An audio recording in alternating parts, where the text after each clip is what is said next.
Peloton up 5%. What's up, disciplined investor? We got Benzinga CEO Jason Raznick here with us. The man, the myth, the legend, Tom Nash. Peter Schiff on the Power Hour with us live today. Interesting, different, unique, innovative companies. Mia, you are live with us on the Power Hour. What's up? Thank you so much for inviting me on. Jessica Billingsley, that is the CEO of Akerna.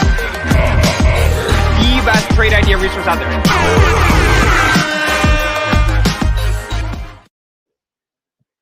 All right. What's up, everybody? Happy Friday. We made it. We are looking green today. We're making some money today. So maybe not. Positive mindset. A little bit of a bloodbath. Wait, what is wrong, Mr. Roman? Sounds like the wrong mic. Okay, hold on. Mike, Plantronics headset. That's not right. Okay. There we go. Does that sound better, Mr. Drew? That sounds much better. All right. Like I was saying, guys, we're doing well today. We're making some money. I mean, we're having like a nice, $10,000 day. We're up. Wait. I think you're looking into my portfolio. Yeah, no. Okay, down 10,000. Down 10 grand? No way. It was earlier. Now we're down 8K right now. Not the best day, but we'll get into it. We'll talk about how we're handling this. We'll talk about how we're trading this. But I don't know. I was like sort of depressed. I was coming into the show and I'm like, all right, you know what? Everybody's depressed today. Let's go. Let's just fire this up. Let's make this high energy. Let's be in a positive attitude. Let's be strategic here. Let's go after things. And that's why I brought my main man Drew on. Drew living the college life, the quarantine college life. I figured he'll bring some energy, some exuberance to this. So there's the deal, guys. But all right. Shout out Internet Enforcers, always the most awkward open of BZ shows. Yeah, all right. That it is true. And the reason being is that I get booked on calls right up until the minute that the show starts. And I'm like running over, jotting down the notes and getting everything put together. But all right, guys, stocks that I want to talk about today, drop yours into the chat as well. I got Nikola, Fubo, Voyager, Palantir, Leslie's, and Spy.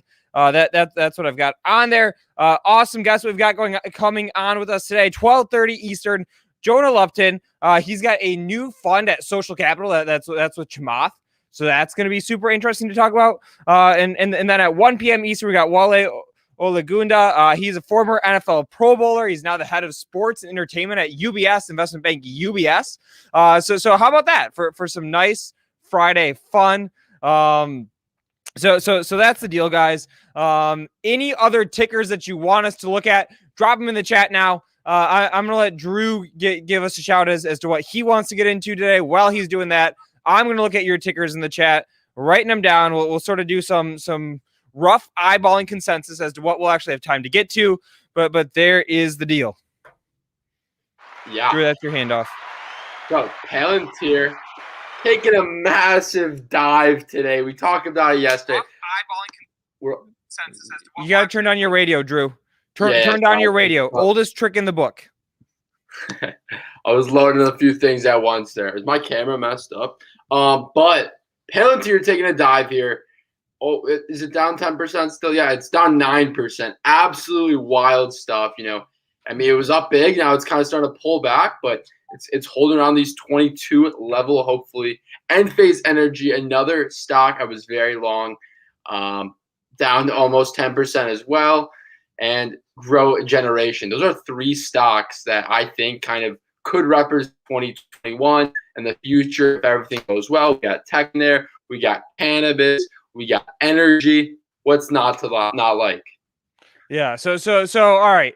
You open it up. I'm grabbing stocks out of the chat. Apple. It seems like there's a lot of love for Apple. So we'll definitely do Apple. I see somebody throwing in Created CRTD. We're not going to do that one, but they did hit a milestone of 20,000 users. So shout out Created, young investor.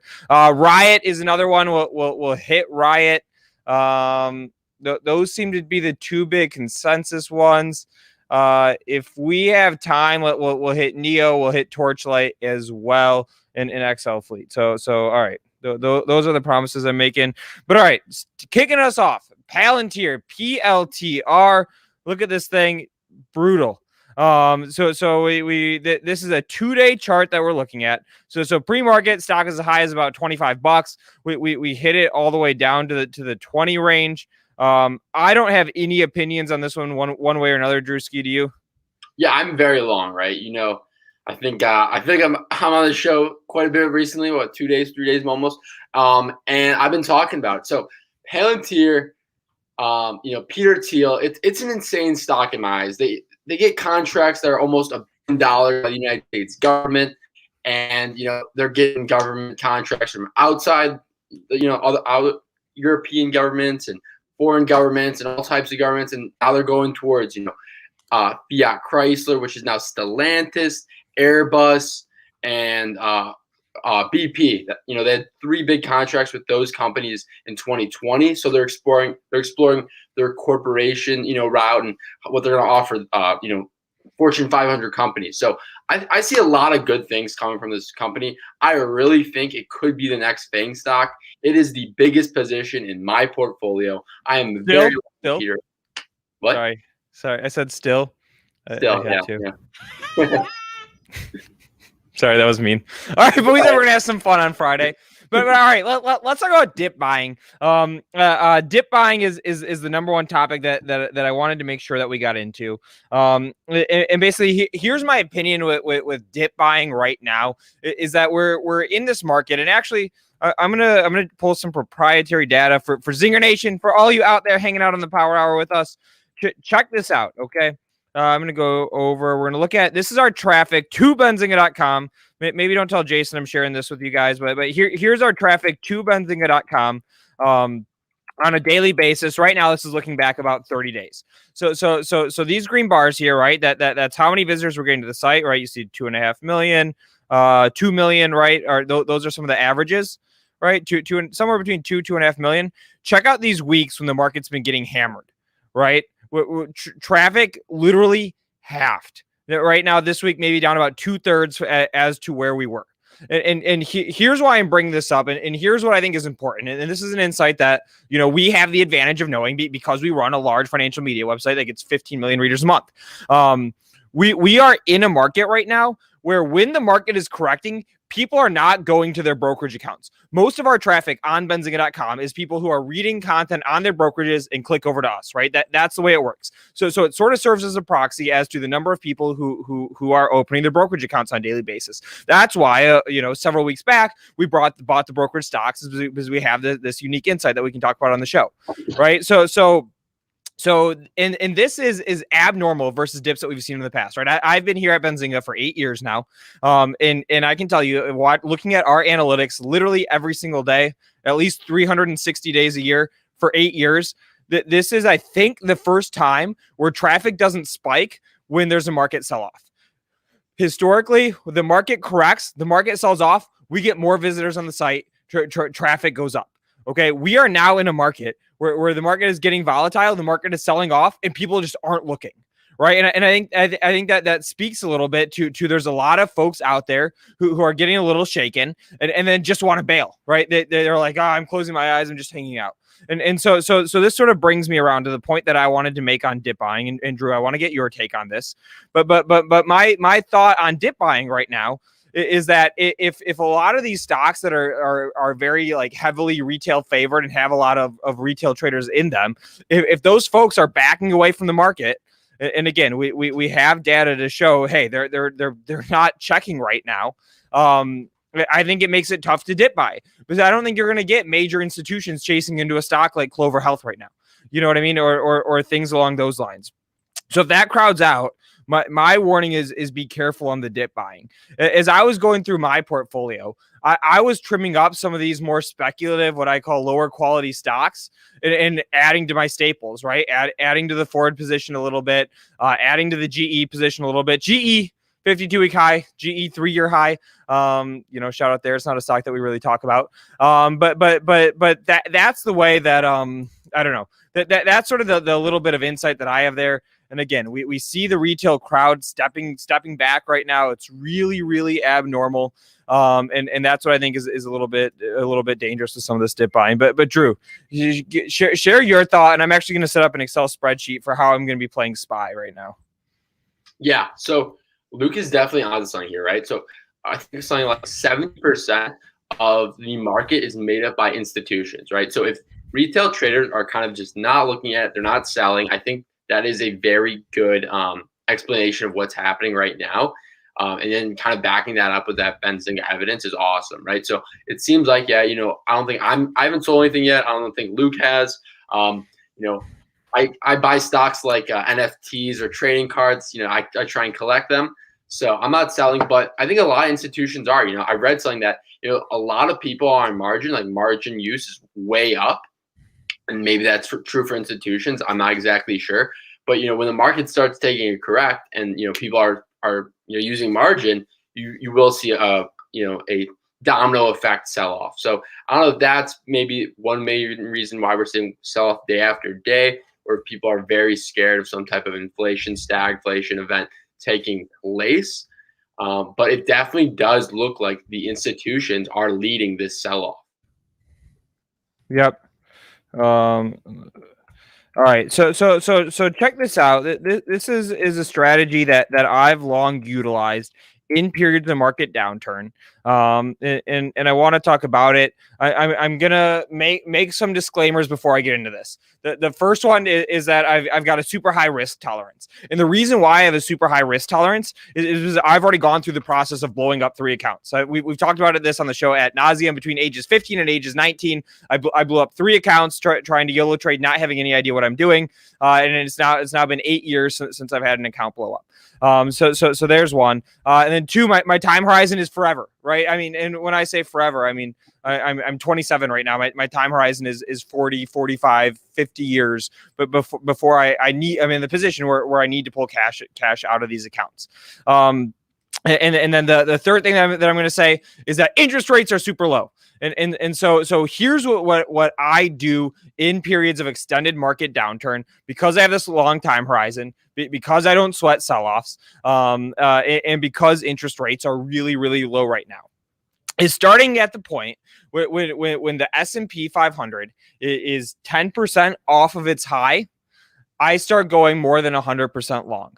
And I go 5% more long in my portfolio every additional 5% downturn that we have. So I just want to show the math on this to show you guys how this works. Percent of portfolio allocated. All right, so let's fill in some numbers here. Drewski, can you help me out with pulling some numbers? Yeah. All right, give me the all-time high on the S&P 500, the 52-week. Let me pull it up real quick. And again, this is still keeping on our dip buying discussion, guys. If you're just joining us now, we're talking about dip buying. I think that buying some of these really heavily retail shorted or supported stocks right now is tough. And I'm going to talk about how I'm going to be dip buying with SPY. But all right, what's the all-time high on this thing? So the all-time high for the SPY is $380.59. No, it's not. Are you talking about is that the day high? The index, or that might be no, SPY. 394. There we go. That sounds better. All right. So 394 is the high, the high that we have on SPY. That's S&P 500 index. Okay. So when the SPY was at 394, and when the SPY is 394 down to a 10% dip in it, I'm currently 100% long right now.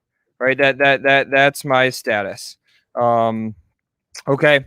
And like I mentioned just a second ago, when we hit that first mark where we're 10% off the high, and then every 5% decline in the S&P 500 from there, I go more than 100% long. So I'm going long on margin in SPY. I'm not going long on margin in some of these YOLO stocks, right? Not stuff that I'm hoping to double, right? In SPY.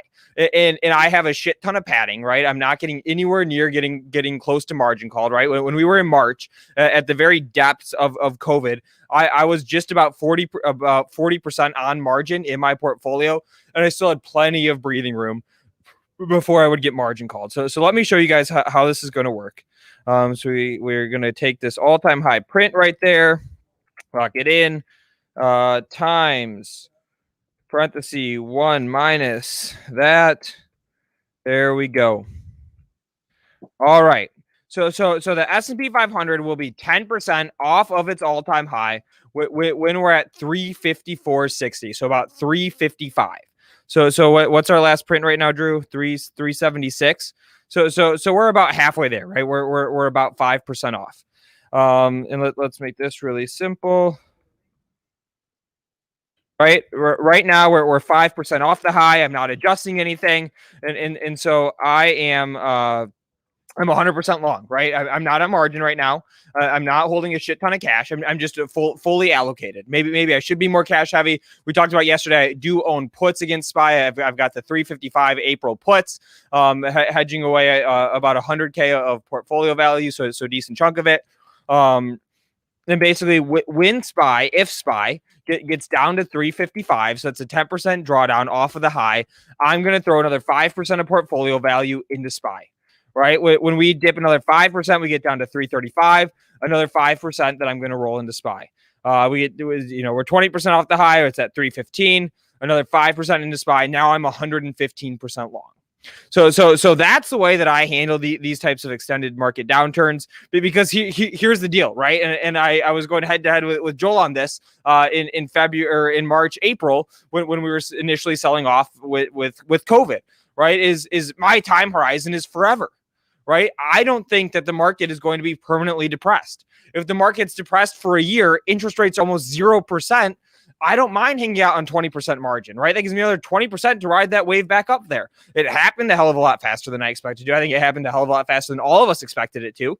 But that's why I have this approach on things, right? If I've got to be underwater and 125% long for a year, it doesn't matter. I don't need to touch this cash for a year from now. So or for 40 years from now, right? So there's my thought on it. And again, that's sort of my general warning on dip buying. Again, so some exclusive insight that we can bring you guys on this show that you're not going to be finding anywhere is that we see, traffic on Benzinga literally down about 2/3 on this market weakness. Not something we've seen before. Makes me a little bit nervous about owning some of these high flyers. All right, there was my rant of the day, Mr. Drew. But you want to hit some tickers? Yeah, we can definitely hit some tickers out here. So another company that really has not been getting hit too bad is Trimble, right? We talked about this the other day. Stock, is definitely down a bit, and it's a tech company, right? We see tech companies down, almost 30% from their highs, it seems like.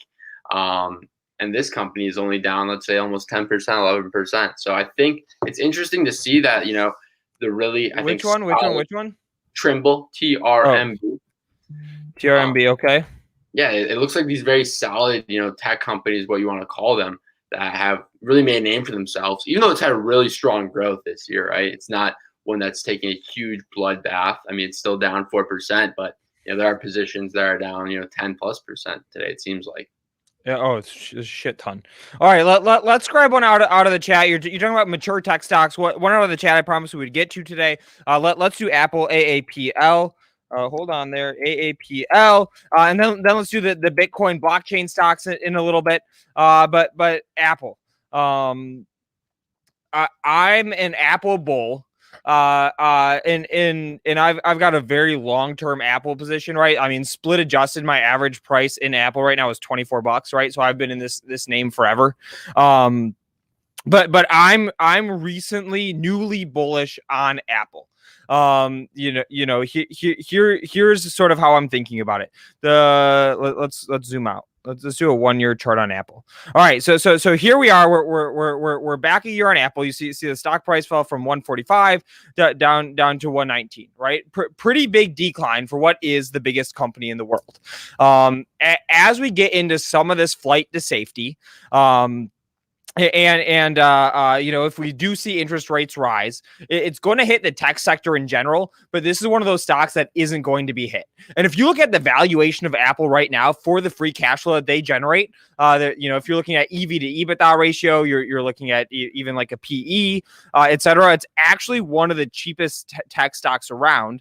You know, we had other things get really popular for a while, right? So some of these other high flying names, and Apple just sort of rotated out of favor.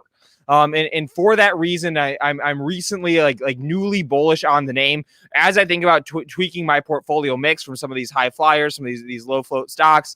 And I throw it into some of these more mature names, these high quality names. Apple is one of those positions I'm gonna be looking for. I see Andre in the chat dropping us. Apple has a PE right now of around 30.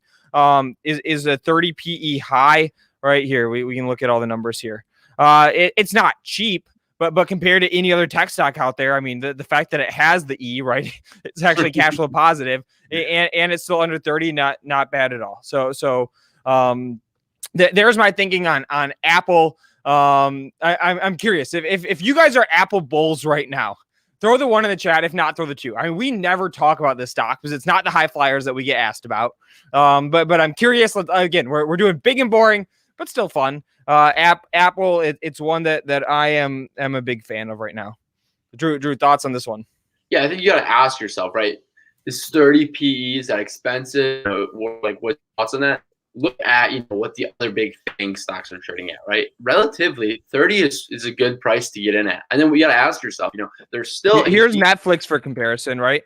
So Netflix for comparison is trading at 84 times trailing 12-month earnings, 52 times forward earnings, right?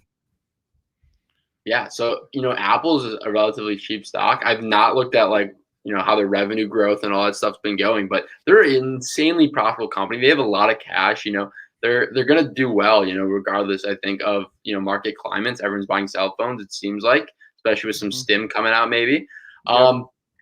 But they're also changing their business model a little bit, right? They're slow to change. They're a huge giant. They've talked about maybe getting more into health, the AirPods, what they're doing with that, a lot more health sensors on the AirPods 3 and all that stuff. So they've got a really interesting roadmap ahead of them. And I think 30, getting back to that point, is that cheap or not? Well, what is Apple going to trade at one day? Is it going to trade at 20? I think that'd be really hard to see, right? Is Apple going to trade 50? I really do think that'd have happened. Maybe 50 years from now when they're so blue chip, but I really don't see under a 25 in my opinion. What do you think, Luke? Yeah. I mean, do I think there's a real world where Apple gets down to a 20 PE? No way. Right. I think that your downside is pretty limited in this thing. And again, for anybody who's new to the show or who's just joining us, right, we're talking about dip buying a little bit. We're talking about some of this rotation out of some of these high flyers into other stocks. And I'm like a big fundamentals guy, right? We have some other shows where you've got Neil on. He's very technical, right? You got pre-market prep, they're intraday trading. Drew and I are both value guys. We're both very fundamental guys. Yes, do we both swing trade all the time, right? But basically the way that Drew and I approach it, and we work well together like this, is we have two things whenever we're getting into a position. We have a story and we have the numbers, right? We need to have some sort of a thesis or some sort of a catalyst, but then we also like to have valuations to back that up. But all right, Drew, let's talk about but before we cut over to our first guest, let's talk about some of these blockchain stocks. I see a ton of people asking about the riots, about the Mars in the chat. So let's get into those. Bloodbath a little bit here. Let me find an appropriate sound for this one.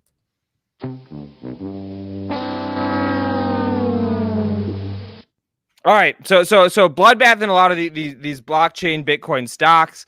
I don't know. Do you want to start here? I've got a couple thoughts on these. Otherwise, I can dig into it. I can start. So with these, Mara and Riot, and there's a few other ones. SOS is another one. Mm-hmm. Everybody drop your favorite blockchain stock in the chat. I see somebody throwing in EBON. And then like the stream too. Well, you're at it. But all right, keep going, Drewski. I don't even know. Yeah. We're only at 57 likes. Let's get that thing. Come on. And this one, you guys. Maybe since we need to bring some positivity into a day like today, well, let's do some Benzinga Pro giveaways in a little bit too. But okay. All right. Opinion on some of these blockchain stocks. Yeah, so think about, the thing with these stocks is they're so pegged, in my opinion, to the price of BTC. If BTC goes down, their cash flows, everything just totally changes, right? And Bitcoin is so volatile that, if you're very long Bitcoin and you really want to get, maybe call it a leveraged position on Bitcoin, because that's kind of how these things have been trading, maybe they're, right up your alley. And what's interesting is Bitcoin really isn't down, right? I think it's around 47. So that's what I want to point out, right? It's at 47 and a half or so when we started the show. Yeah, so Bitcoin really isn't down, but tech is coming down, right? So I think if you really want to say, is Riot good here? Is Mara good here? Look at, what their mining rates are and think, what type of cash flows will they be posting up, right? If Bitcoin does sustain at this price level. Because, yeah, maybe there is a value here, but when this thing was at 80, it's still, kind of mind-blowing to me how they could be cash flowing at a decent, rate for their valuation, especially with Riot. Yep. What are your takes, Luke? So yeah, I mean, again, I'm not recommending dip buying in any of these high flying retail supported stocks right now. But the fact that the price of these has been so disconnected, from the price of Bitcoin, maybe is an opportunity. But again, I'm scared to dip buy any of these retail supported things. The one that I do want to talk about that's also getting freaking killed right now, VYGVF, Voyager Digital. I'm like the analyst of record on Voyager Digital because nobody covers this, and I do a lot of research on this stock. So Voyager Digital, here's a 1 year chart. Here's a 1 month chart, right? Doesn't look nearly as pretty. I'm going to be releasing some updated research this weekend on Voyager Digital. So check this out. Basically, I'll do a summary now, and the next week I'll go through the research more in detail that I'll be putting out. Plus, we're gonna have the CEO on the show with us. But basically, my new estimate is that they're gonna do about $45 million of revenue this quarter, and that's up from $3.5 million in the previous quarter, right? So they're going from 3.5 in Q4 to 45 or so in Q1. We already got confirmation that the first 30 million is made. So I feel pretty good about that estimate. But if you put that on a 1 year run rate, right, that's $180 million of revenue. The company right now is a market cap of $1 billion, so it's only trading at about 6 times price to sales. They just raised $150 million, so the offering is done and out of the way. You don't need to worry about that. But Voyager, I think, is a really interesting right now out of all of the Bitcoin stocks, all the blockchain stocks. Again, this weekend I'm going to be putting out some more in-depth analysis on this one, where I'm going to be taking you through my basically my earnings estimates and why I feel that way. I'm going to be comparing the multiples to some of these other stocks out there, and I'm going to be dropping that on when is that, Saturday night. Maybe tonight I'll do a little bit, but here, dropping the link to my Twitter in there. If you guys are interested in some of these Bitcoin stocks, you're interested in Voyager. Again, I'm like the analyst of record on this thing because nobody else covers the stock, and I dig really deeply into it. So there's the deal there. But all right, Drewski, I think that it's time for our next guest, a very, very special guest that we have with us. Are you ready? Let's do it. All right, I'm gonna get some sounds going. Again, this is Friday. We got to bring some positivity on a day like today. Let's fire it up a little bit. I'm going to go.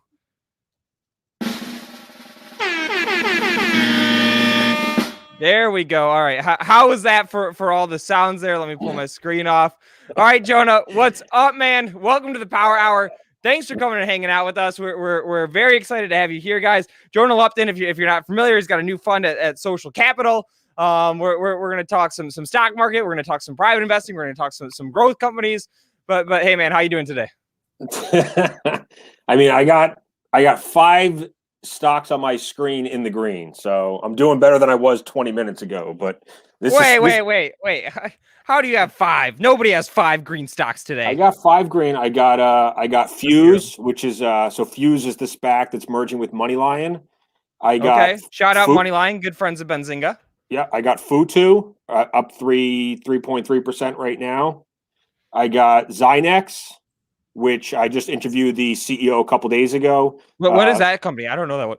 So right now they're kind of like a non-invasive medical device company. They make these electro stimulation devices for, people that are recovering from injuries and surgery to increase blood flow rather than putting them on opiates, right? So they're trying to, cure this opiate crisis that we're dealing with. Really cool company. They're right now they're growing at about 80%, 78% gross margins, already EBITDA and net income positive.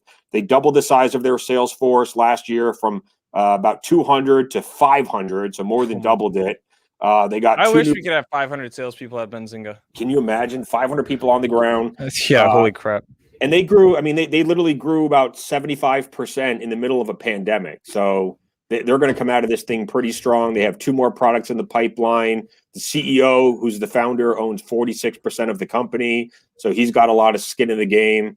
And I just did the interview the other day. I just posted it. So that stock's up. And what's the ticker on that one? ZYXI. ZYXI. All right, cool. Yeah. That's a new one. And then Nanox, which is, that got down to 32 today. It's now up at 36.80, barely positive on the day. This stock's still gotten hammered over the last month and a half. So it's kind of hard to feel good when you're still deep in the red, but I'll take it on a day like today. And then the last one is a company called Myomo, or at least that's how I pronounce it. So they make these kind of like robotics devices, for people that, have debilitating diseases and whatnot, and lose function or motor skills in their arm, their legs, their hands. And this company is doing some pretty cool stuff. That's still a very, very small position. So I'm still getting hammered today overall. I'm down. Yeah, me too. I'm down 9% on the day. So that's a tough day. I'm trying to be glass half full here. So no, that dude. So I was like, so normally I do the first hour of this show by myself, right? And then our CEO Jason Raznick takes over at 1. And I was like so depressed today. I called Drew. Drew's our resident college student here at Benzinga, awesome investor, great market thoughts. But I called Drew and I'm like, dude, I need some moral support today. You gotta come on with me. Like, I don't know what's worse. Sometimes when you wake up, you turn on your computer, you're deep in the red, you sort of mentally prepare yourself for a bad day. But like today, I woke up and I was down maybe 2% pre-market. And then as he got closer to the open, things started to look pretty good. I was up maybe 2%, right after the open, thinking, okay, here we go. We found a bottom. We're reversing. Now the big buyers come in, and it was the exact opposite. Everyone started to sell again and took us down. The prices right now in some of my favorite stocks are just insane. Let's talk about them. Let's hear some ideas. So if I had more cash, I would be buying all my top names right now, because I think when you look back in 3, 6, 9, 12 months, these stocks are going to be much, much higher. So yeah, it sucks right now. Our year-to-date numbers are getting crushed. We're all losing money, but I try not to worry about my stocks day to day. Obviously when you publish a newsletter, when you're on Twitter, when you're running a StockTwits room, people are still going to hammer you in the short term, but I'm trying to think 2, 3, 4 years out for most of these companies. So, my top stock, which I added to today. So I actually sold a few of my lower conviction stocks today, and I sold a couple SPACs that are pre-announcement. So I was just kind of holding on to them, as a cash alternative, hoping that maybe we'd get an announcement soon and they'd pop. But right now, like, we're not getting any announcements, and even the ones that do get announced, nothing's popping anyway. So I figured it's just, better to sell them now and buy some of my favorite stocks, which are down 30, 40% in the last couple of weeks. So DermTech's still my largest holding. All right, hold on. Sorry, it's your first time on the show, but I'm just going to warn you now. I'm the guy who slows everyone down. Oh, that's right. That's sort of my job. But all right. DermTech. You've got some awesome tickers that I know. So it's okay. DMTK, right? DMTK, right? All right. So it's Delta Mike Tango Kilo, guys. Here's a 1-month chart that we've got up on the screen now. Yep. So I got into this stock back in January. I did a Substack write-up on it. So, that's kind of my deep dive. I heard about the company in early January from a medical professional, from a dermatologist that told me to check out this company. So what they're doing is they created these genomic smart patches that dermatologists can use to help detect melanoma rather than going right to the scalpel and doing a biopsy. So, there's over 4 million biopsies done every year. Most of them come back negative, which means those people essentially got a biopsy for no reason, where, standard of care, in my opinion, is going to be use the patch first. If there's anything suspicious, then go to the scalpel. So I think DermTech will probably prevent 3 or 4 million people a year from getting unnecessary biopsies. And they're working on other patches for other forms of skin cancer. So skin cancer is the #1 cancer in the US. Melanoma is the most deadly. That's where they started. And then these other patches that they're coming out with will be used to detect other forms of skin cancer. And then they're also releasing more DTC products, like there's one coming up at the end of this year called Luminate. And that's going to be, people can use that patch, send it back to DermTech. They analyze it. They send you a report to help you analyze how much skin damage you have from, let's say the sun. And then hopefully they'll give you steps on how to start repairing your skin. And they've already announced that they're working with companies like Johnson & Johnson and L'Oreal. My guess is that these partnerships will probably line up with Luminate. So, let's say, it's on a scale of 1 to 10, how damaged your skin is. And if you're anything above a 5, maybe Johnson & Johnson and L'Oreal, send you an email like with recommendations on products to help, start to fix your skin. So I'm just kind of guessing right now. It's hard, but I think it is an interesting opportunity for a company to create a DTC product using these genomic smart patches. And then, they've already talked about that these patches could be used in the future for, acne and psoriasis and other types of skin diseases and skin ailments. So very exciting company. I mean, they reported earnings yesterday. I mean, there was nothing necessarily good or bad in there. Revenue, because it's still a very small company. I mean, they did, just under 6 million in revenues last year. But if you annualize their volume processing for Q4, I could see them getting to maybe 20 million this year, and then 70 million next year, and then like 250, 500, $1 billion. So based on my revenue expectations, I have them going to $1 billion within 5 years. And if they do that, then this company turns into a 20, 25, $30 billion company over the next 5 years. And what's the market cap now? About 1.25. Okay, so it's a 25 bagger. And Yep. we're looking at the earnings right now, guys. Benzinga pro.benzinga.com. 2-week free trial. No reason not to try it. Sorry, any opportunity to plug I have to take. But keep going, Jonah. Yeah, so I mean, if you look at a company like Exact Sciences, which I don't know as well, I've never done a deep dive on them necessarily because I'm really focused on smaller companies, and Exact Sciences is already a $20+ billion company. But if you look at, they're in the genomic space for colon cancer. If you look at their revenues over the last 5 and 6 years, and then you look at their chart, it really lines up nicely with what I think DermTech could do over the next 5 or 6 years in terms of revenue growth. And then obviously if they hit those numbers, you would expect the chart to look pretty good as well, something like Exact Sciences. And Exact Sciences has been a 20 bagger over the last 5 years as well. So that's now DermTech has pulled back. Recently they got approved, or Blue Cross Blue Shield of Texas has come out and said that they're going to cover the DermTech patches for all 6 million of their members. Blue Cross Blue Shield in California has already said that as well.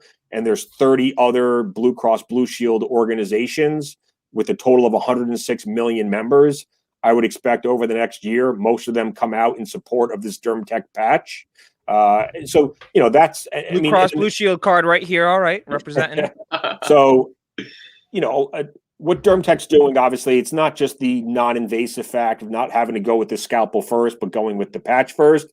But I also think, people in the back of their mind that know the old way of doing it with the scalpel will say to themselves, okay, if I can just do this patch first, maybe I go to see the dermatologist a little bit sooner, or maybe the dermatologist is a little bit quicker to recommend the patch versus the biopsy. So maybe we actually start to catch skin cancer earlier than before.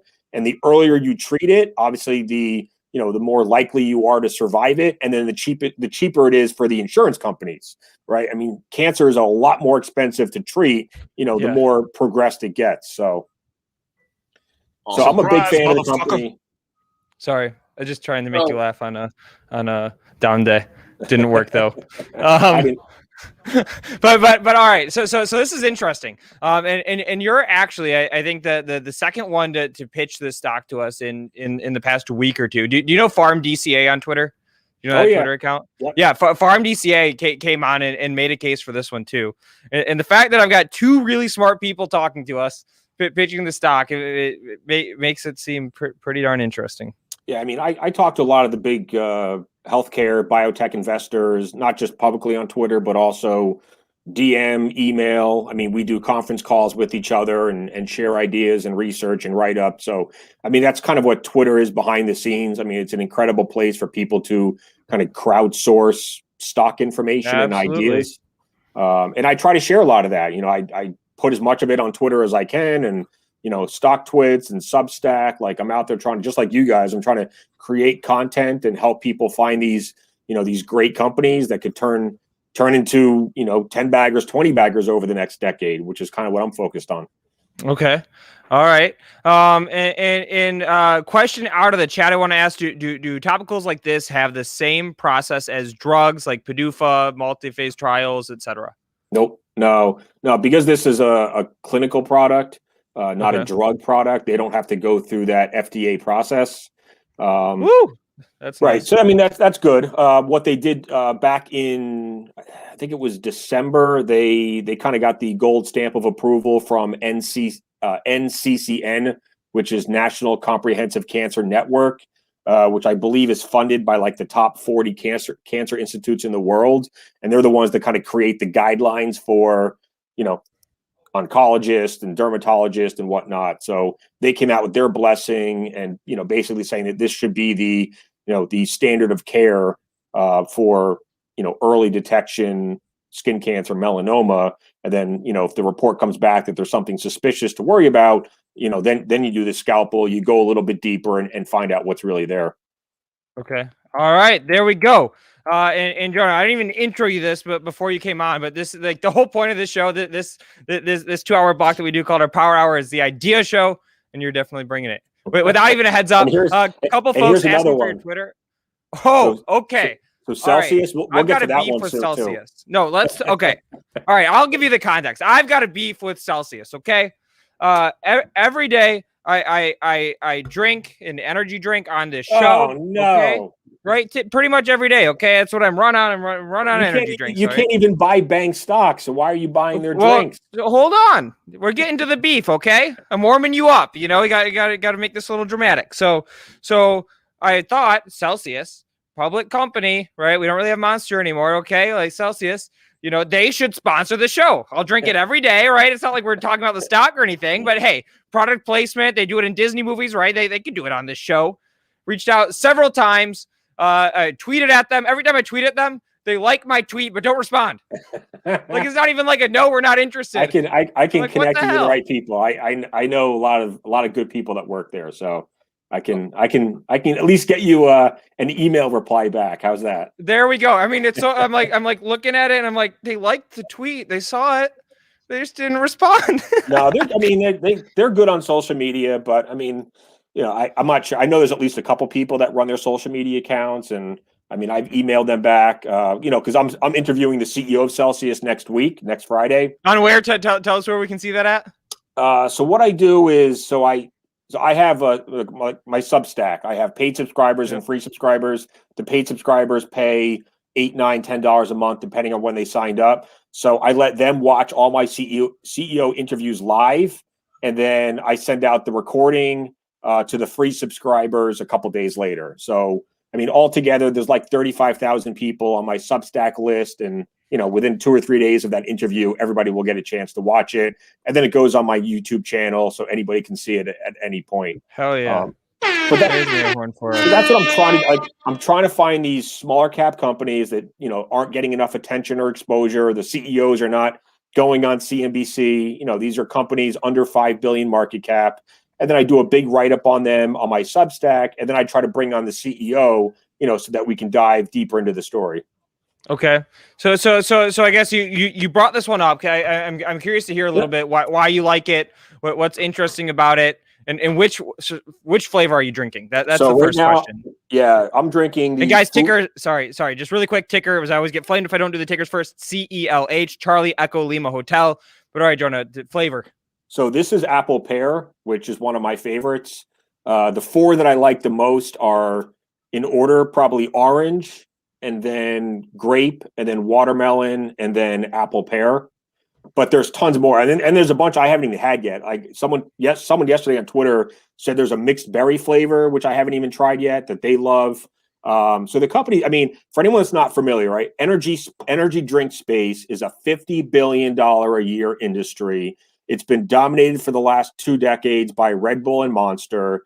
Monster is a $45 billion publicly traded company. It's one of the 5 or 6 best performing stocks over the last 20 years.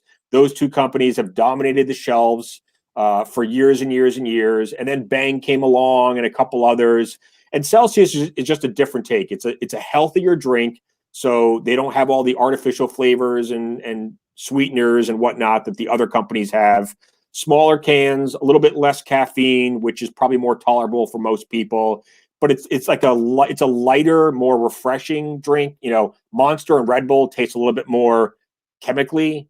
And I mean, I do like some of the Bang flavors. Like some of us have that booze flavor locked into our minds with some Yeah, mixtures, exactly. but okay. Yeah, I mean, Red Bull vodka is kind of like my go-to drink at the bar. So, Yep. you know, Bang, I do like Bang. I mean, a couple of their drinks, like their grape and their orange, literally taste just like grape and orange soda, like almost identical. It's Okay. crazy how they did that. So, but these taste more like a fruitier seltzer drink, I guess, you know. So during the day, you're working, it's just a lighter, more refreshing drink, less caffeine, so you don't get like the crazy spikes and crashes that you get with some of the other ones. But and then the fact that it's a publicly traded company and I can own the stock and support them, you know, I also like that that part of it as well. But I mean, in terms of growth, right? So Let's hear about the story of the stock. Yep. So before the pandemic, the company was primarily selling through gyms. Like that was their big go-to sales channel, was Which I believe is how Bang started too. Like I remember seeing Bang in the gym a couple years before I got it, you know, in a store. And guys, I'm gonna drop the Twitter in there again. I see more people asking for the Twitter handle. Scroll up, but I'll drop it in again. Yeah. All right. So keep going. And Bang went after the fitness influencers pretty hard on Instagram and YouTube. So that helped them get some early exposure. I'm not sure exactly what Celsius is doing. Like, I don't necessarily know of anybody that's sponsored by them. I don't think that's been their strategy. I know maybe we can. I know maybe we can change that. Maybe they should be sponsoring us Fin Twitters. But the story's gotten a lot better over the last year because once the pandemic started, the gyms shut down. They really focused on retail distribution and e-commerce. So Amazon, I mean, they've become, over the last 6 months, they've become the #1 selling energy drink on Amazon, which is pretty insane. So I know a lot of people that, you know, they just get that auto ship on Amazon with all their favorite flavors. But now you can walk into almost any large retail store, grocer, and now the convenience store. So, you know, from your Walmarts and Targets down to your big local supermarkets. And I believe they're now in 7-Eleven and Speedway. So big partnerships that, you know, they're just rolling out in some cases, region by region. I because people know me on Twitter as the guy that's super bullish on, you know, DermTech and Mohawk and Celsius. Like I get pictures sent to me all the time from people that walk into their local supermarket and they can't find a Celsius, and they literally take a picture of the shelves, and like the Monster shelf is full, the Red Bull shelf is full, and the Celsius shelf is empty. So I honestly think the company is having a hard time keeping up with demand, which is a good problem to have, right? I mean, they need to solve that, of course, but it does feel like the demand for this product is off the charts. And Q3, right, so the quarter that ended at the end of September 2020, they grew revenues 80% year over year. So, I mean, there's not too many companies out. What did that get us to? That got us to, double check. All right. Benzinga Pro again. I'm plugging it. Sorry. Whenever I have a chance, I know this year. So the estimates this year on revenues are about 172 million. But I mean, I'd be shocked if they didn't come close or surpass 200. That's kind of what I'm betting on. Okay, so that's my favorite thing you said about this stock. I mean, seems amazing. So last quarter they put up 37 million. And so that estimate is basically building in no sales growth. Right. So I'm showing estimates for 2020, right, which is the number that we're going to get next week when they report. Estimates are about 130 million for last year. And then the estimates that I'm looking at have 172 million for this year. But, you know, like I said, I'm going to be shocked because, you know, now that the gyms are opening up, you know, they're getting back their original sales channel. Plus now they have Amazon, and they have all these new retail partnerships. So as long as they can keep these drinks, as long as they can make them fast enough, I think the company is going to sell a boatload of these yummy little cans over the next year. Yeah, I love that sales estimate for this stock. So guys, right here, check this out. This is the actual revenue results for the last several quarters. That $37 million run rate. Let's sorry, I just did the math and forgot already. $37 million run rate. So that's at 150 million a year of sales. The estimate's only 172, and we see this kind of growth. I mean, yeah, seems because pretty damn easy. Right now, do they guide or no? Well, I mean, I haven't. No, there's no guidance yet for 2021. Okay. So, I mean, when they report next week, I'm sure we'll get obviously Q4, and hopefully we'll get some 2021 guidance. And hopefully, the guidance that they give us is above that 172 number, which could be a nice catalyst for the stock to move higher. Mm-hmm. So, I just, the stock got, let me see where it got up to. It's about 50 right now. Got up to 70, right? So it's already pulled back $20 in the last couple of weeks with this massive correction in the markets. So it's already down. I mean, it's down almost 30% off its highs. So, did the stock look a little overvalued at 70? Yeah, it probably did. But I think it's really attractive now at this price with this kind of growth, and just knowing the overall size of the energy drink market and how big those other two companies are ahead of them. And I just think that there's a chance now to take some significant market share, because I personally know at least 20 or 30 people that used to drink Monster and Red Bull. And once they've tried Celsius, they just find it as a much better alternative for what they're looking for. And now they have no interest in going back to Monster and Red Bull. So for Celsius, it's just about, getting this product into people's hands, letting them try it, and then, turning them into a lifelong customer. Well, Celsius, if you're out there, I could be one of those. I will send them this interview when it's over. There we go. There we go. And then maybe we'll get the Twitter machine going too.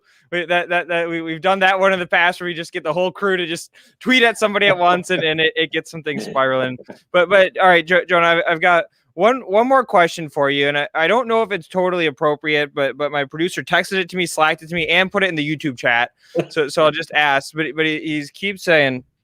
This is from producer AB saying, can you ask him how much he benches? It must be a lot. So over the last 2 or 3 months, since I've really been putting more time into investing, stock research, I have missed some days at the gym. So instead of going 6 or 7 days a week, now I'm kind of down to maybe 3 or 4 days. So it's been harder to find. I would say, so I don't max out anymore. I mean, I'm old enough now where maxing out is really just an ego thing, and all you're going to do is kill your joints and blow out your shoulder or whatnot. So I'm more about doing reps. I mean, I probably could still do 225 on bench press. I could still probably do it for 24, 25 reps if I had to.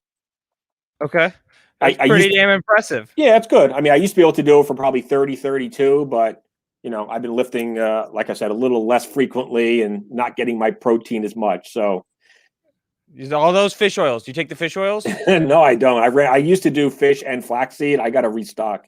You got to get the fish oils. I don't know. Yeah. I get wicked ton. I actually used to. So I don't even know if I talk about this in the show. I actually used to compete in powerlifting in college, and then I tore a pec. My beginning of my senior year, so my big year I was out, and then I subsequently lost 80 pounds because I didn't need to carry that much weight anymore if I'm not competing. But dude, it was the fish oils for me. Like I used to get wicked tennis elbow. I take the fish oils, boom, joints are good. That's what I have right now. That's kind of what's bothering me is I have that tennis elbow in my left arm. So benching, soon, even if I'm just benching the bar, it starts to flare up again. Yep, there we go. All right. Well, Jonah. It was awesome having you here, man. I love the ideas. I love that you're able to go in depth on them. Sometimes we get guests on. It's like, I like this stock. Why? It's a good stock. But you're digging into it, and we appreciate that. I have a few of those stocks still that are kind of like the high flyers. I haven't done like the deep analysis, but you like the story. You think it could go higher. The fundamentals look good. So you throw a little, you throw a 1% position in there. But then the problem is when you get this crazy volatility in the markets and everything is selling off, you don't have the conviction in those names like you do your top position. So that's normally when, I start to clear out the bottom of my portfolio and add to the stocks that I, believe in the most, that I think, could perform over the next 6 to 12 months for me. So, that's what I've been doing over the last 3 or 4 days. Like, the markets are getting crushed. I'm not panicking. I've lost hundreds of thousands of dollars in my personal portfolio. It sucks. I hate it. But, at the end of the day, like, I still believe in my companies. We're going to find a bottom here. Like, I'm still investing in companies that have strong fundamentals, right? DermTech, Mohawk, Celsius, Upstart. Like, we didn't get a chance to talk about Upstart. Upstart's a AI-powered underwriting company. So they are, they developed this very complex AI model to help banks and financial companies improve their underwriting process.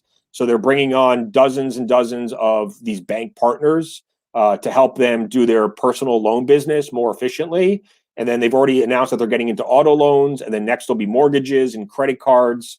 It's still about a $3 billion, maybe $3.5 billion market cap company, founded by a former employee of Google. Dan Loeb is a big investor. The company's going to grow revenues at least 60% for the next few years, probably more than that as they expand the verticals. Company has 84% gross margins, and they're already profitable. So, and now that the stock price has pulled back from 100 to 50, like literally a 50% pullback in the last 2 weeks, like at this price at $50, I love this stock. So it's now it's my third largest position in my portfolio. And what's the ticker on that one? That's not one we've talked about on this show before. Yeah, ticker is UPST. UPST, guys. What is that? Ukulele Papa Sandy Tango, Sierra Tango. There we go. So I mean, like my top 5 positions are DermTech, Mohawk, Upstart, Celsius, and Transmedics. But they're all pretty, like, every day they kind of, one moves from second to third or vice versa as the markets, do what they do. So, but those are my 5 highest conviction picks right now. Awesome. I love it. Cash register, air horns there. Jonah, thanks a lot for coming on the Power Hour. Thanks for hanging out on us. Thanks for delivering the ideas.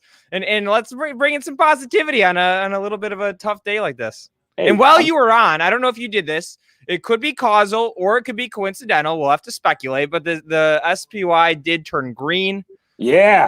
Maybe it was us bringing some energy, to the market. I don't know. But and now I have so MYO, MYO. That's the stock that makes the robotic arms assistance devices. That stock's up 11% now in the day. So, but I'm still getting hammered. I'm still deep in the red. So, but I'll, glass half full, right?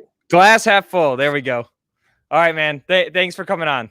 You got it. Take care, guys. See ya. All right. Take care. And all right. Look at that, Mr. Drew. We are green, baby. Let's go. Let me find an appropriate sound for this. I don't know. Let's see. There it is. Very nice. All right, I'll take it, guys. But we're about to hop to our next guest. We got another amazing guest to us. We're going to keep the ideas, keep the education going. But before we do that, I do want to give an update on our chat challenge. And I even have the video for it. Okay, hold on. There it is. ZingerNation is going head to head every single week. What is the best performing stock of the week going to be? All right, guys. Chat challenge. You guys are competing for prizes every single week. Everybody in the chat, all you are in ZingerNation. That's what ZingerNation is all about, being competitive. No, not really. It's about having fun. But hey, there's nothing wrong with a little bit of competition. So every week we're asking a question, either like a best performing stock, worst performing stock. This week we asked, very timely, we said, what is the price of SPY going to be at the end of the week? We asked this on Monday. It is now that time on Friday. With the winner getting whatever it is they want, whatever in the world they want, from swag.benzinga.com, swag.benzinga.com. The winner this week, right at the top of the list, doesn't allow me to do any sort of dramatic scrolling. Peso Capital, that's right. Check this out. He said 380.24. That was his guess for SPY. Very precise. We are at 378.80, 0.38% off. So there we go. Air horns for that one. Peso Capital, you win the chat challenge. Everybody at home, give them a little round of applause, right? Nothing wrong with clapping and rolling up the fingers. There we go. That's what I'm talking about. Okay. All right, that's enough applause, soundboard. Who else hits the soundboard in addition to me? Rohan? Okay, nice. I got a new one. I got a new soundboard today, so I was just playing with it. There we go. Okay, I like it. So Peso Capital, email us powerhour@benzinga.com. Anybody else out there, if you're not Peso Capital, also email us powerhour@benzinga.com. We always want to make this the best show that we can. So tell us how we improve. I'll drop that in there. powerhour@benzinga.com. I'm also dropping in a tweet. Tweet at Celsius. Tell them to sponsor the show.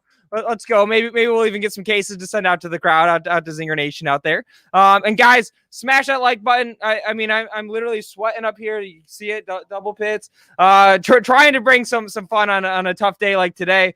800 people watching, 100 likes. I mean, come on, guys. Let's go.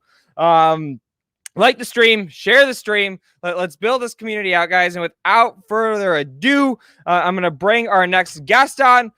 Wale, let's see. I gotta zoom in. There we go. I got it. Here, Luke. All right. Peace out, Drew. Thanks for hanging out. All right, Wale, welcome to the Power Hour. Nice to have you here. First time on the show here with us. Thanks for coming to hang out. Thanks for inviting me, man. Sounds like I'm about to have some fun. That's that. Yes, we here. I'll even let's do some fun sounds. There we go. All right, this one is a good one. Science.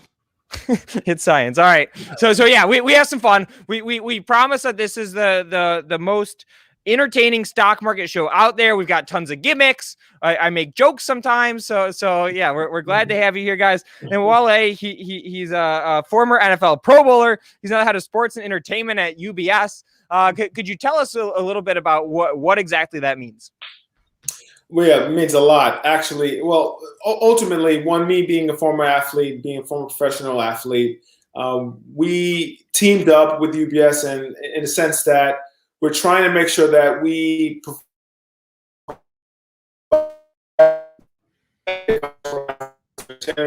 knowing the expertise that I have, knowing UBS has being the world's global wealth leader in private wealth, and making sure that we fill in some of the gaps and stay away from the stereotypes that a lot of the financial industry uses when giving advice to athletes and entertainers. So really our goal really is to just provide our sound advice that we give for Fortune 500 CEOs, making sure that we understand that those same guidelines that we have for those clients are for this segment. Okay. And what led you here? Like I'm sure you're right. You finished your NFL career. Yeah. I'm sure you could have gone just about anywhere, right? I mean, it's exciting. What led you to this business or this industry in particular? Was it something that you saw? Was it something that motivated you? I'm curious about that. Yeah. So what was great question, and it was just my own experience in the sense that I played 11 years in the NFL, made millions of dollars, and still didn't understand the investments that my financial advisors were wanting me to invest in. More importantly, I didn't understand the jargon that financial advisors tend to speak in. So I went back and got my MBA just so I could understand my own personal relationship with money and be a better investor, be a better person that knew about their finances.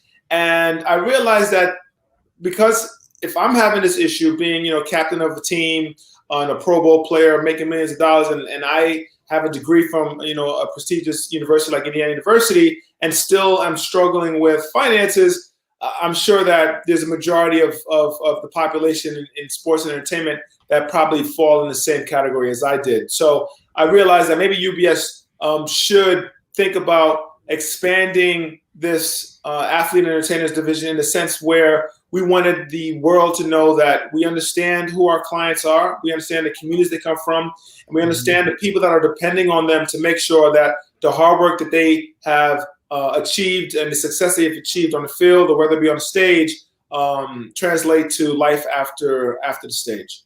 Okay, and we've got to go Bears in the chat. Let's go. So I'm curious if thinking about the lives of like a former athlete versus somebody in any other career, is it different, right? Is the way to think about personal finance or the think about investing and saving, does it differ at all? Or are there specific things to think about, or is it essentially the same services that you'd provide, like you said, for the Fortune 500 CEO, you can provide to athletes as well? Yeah, the difference is really, I think, in understanding. I think you should all be the same, right? We want to make sure that the relationship is one that is full, robust, and comprehensive in the sense that we understand who our clients are. too many times when it comes to this segment, where athletes and entertainers, the relationship from FA to financial advisor to client is almost too transactional, right? Okay. We need to know exactly who our clients are. Again, like I said, the communities they come from and the people that are depending on them. Let's use me as an example. I'm a New York City kid. My parents are immigrants from Nigeria, went to Indiana University, played in the NFL for 11 years. After the NFL, went and got my MBA, like I said, from George Washington University. And when FAs hear that story, 9 times out of 10, they tend to focus on the 11 years in the NFL. But we want our advisors at UBS, and what our advisors at UBS do, we want them to focus on everything that I just told you about, the New York City kid, parents, my education. And that is how we want to put those elements of our characteristics, of our families, of our communities into the advice that we give to our clients. So can you dig a little deeper there? Like how exactly do you do that, or what exactly does that mean? So we can use me for an example. Simple as this, right? At the end of the day, the athlete entertainer space, a lot of them, let's say 80 to 90% usually want to give back to their community. So as simple as when I played, I had turkey drives in New York City, right? Where I would give, turkey drives and meals to families in New York. And knowing that when I was a young kid, times were tough, just my advisors being there, holding our hands and handing out turkeys with us are some of the things that are an added element to what UBS does. When it comes to private wealth, we're the best at it. And what we're going to now add to that level of understanding and the expertise is the understanding of who our clients are. Again, the communities UBS's resources are added into the backs of our financial advisors, and they now feel more empowered to help our clients move from transition from life at the field to life off the field. Awesome. All right, that's helpful, and I love the turkey drive. Round of applause. Let's go. Like I said earlier, you're by yourself trading. It's a little bit weird to be clapping by yourself, but I think for the turkey drives, that's appropriate. At least you'll warm your fingers up a little bit. So let me ask you this: COVID-19, right? Athletes, entertainers. I'm guessing that there was a lot of lost income that was expected, right? Especially if you've got musicians are not touring, certain sports seasons are disrupted, that sort of thing. So I'm curious, how you helped clients through that. What general sentiment was, et cetera. Well, the thing that's twofold, right? We understand, what drives revenue within sports, right? If there's no seats in the stands, that's going to bring the salary cap down. If you see what happened in the NFL now, in the new salary cap, the projection was reduced from what they thought, would happen, pre-COVID. So going forward, some of the bigger contracts that your agent might have thought you were going to have, you've got to recalculate that, and maybe this might not be the year to hit the free agency market or test the free agency market. You might want to wait until things bounce back a little bit. But from a perspective of COVID, it's really a great time for our clients to really see the merit and the expertise of our FAs. If you're struggling and worried about your finances during COVID, my stance is, what have you been doing the last couple of years, right? That should have been the time where you've been building up a strategy to withstand a future challenge or a future headwind that might have come your way. And that's what our approach is at UBS is, let's make sure that we're planning for the future, knowing, especially when it comes to athletes and entertainers, nothing is guaranteed. Tomorrow things can end if you're a football player. And even if you're a basketball player, with COVID, if you're not playing games, you're not going to get paid. So the planning process starts long before the games start, long before they get on the practice field or on the stage rehearsing for a play or for a TV show. You and your financial advisor should have sat down and had a plan that is able to withstand pandemics, social issues within the country, and things that come your way that may be a speed bump in your rise of generating wealth. Okay. All right. That's helpful. And let me ask this, You might not want to answer it, but I'm going to ask anyways. Our last guest that we had on the show was a really like buff looking dude, like very burly. And we asked him how many times he could bench 225. I'm curious, either now or in your heyday, what was that number at You for know, you? wow, that's a great question. I don't remember anymore, but I think around like 32. I think. Oh, Yeah, there we in my go. heyday. In my heyday, today, I probably could do one, maybe. I don't know. I try not to go heavy anymore, but not in my heyday, probably around like 32. So. All right, there we go. Jonah's answer was 25. Now we got 32. This is the strongest power hour we've ever had. We've never had so much muscle on the screen at once. I love it. 230, man. 230. All right. I guess last question. Are there any individual stocks or sectors that you like? And if not, some final words of wisdom to leave us with would be great. Yeah, again, that's the stock market is, subjective for people. And, I like making money like everybody else. So at the end of the day, I like to see my numbers in green. I know today's been a crazy day for everyone.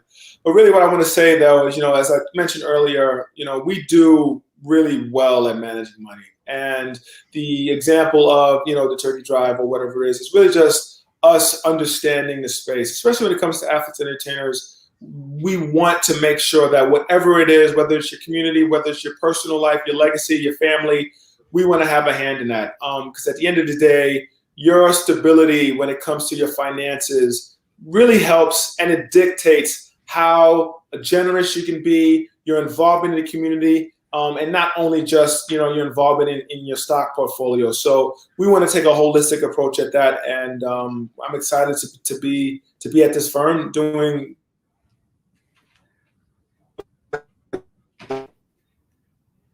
Rohan, aren't you listening?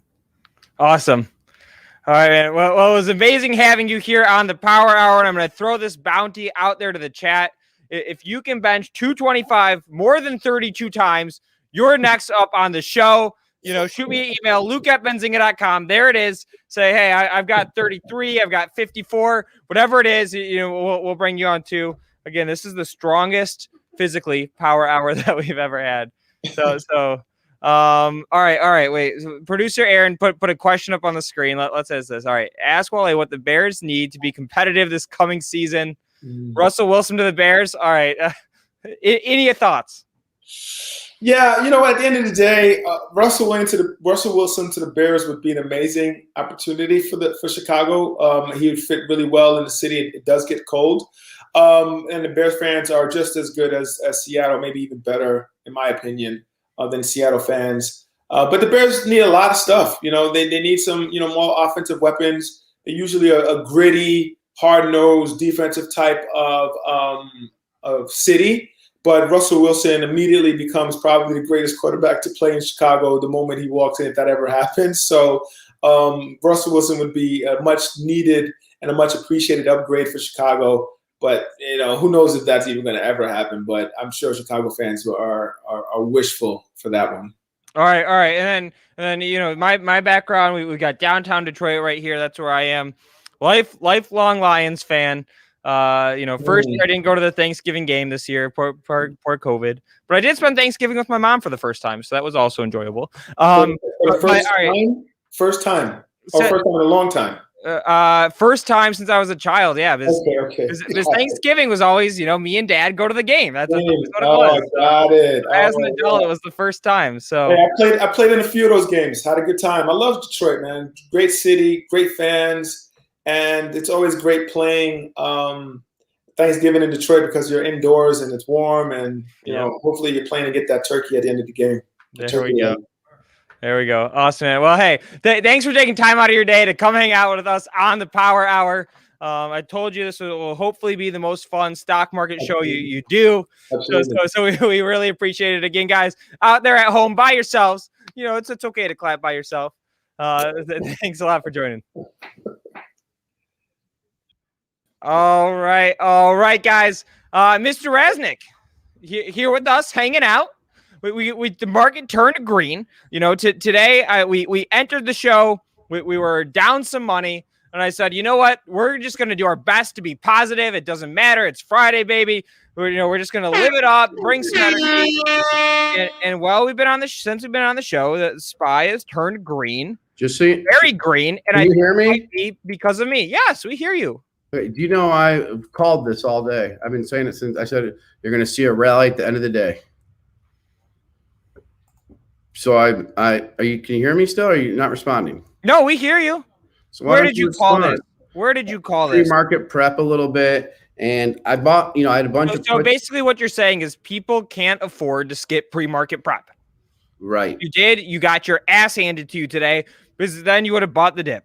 Well, here's what I had going. The reason I'm late because I've been buying all these puts on Tesla to hedge my position, but I never buy enough. But I made like say 10,000 on my Tesla puts today, but it should have been like 40,000 I should have made on my Tesla puts if I would have bought it in the right amount, right? But I didn't. Yep.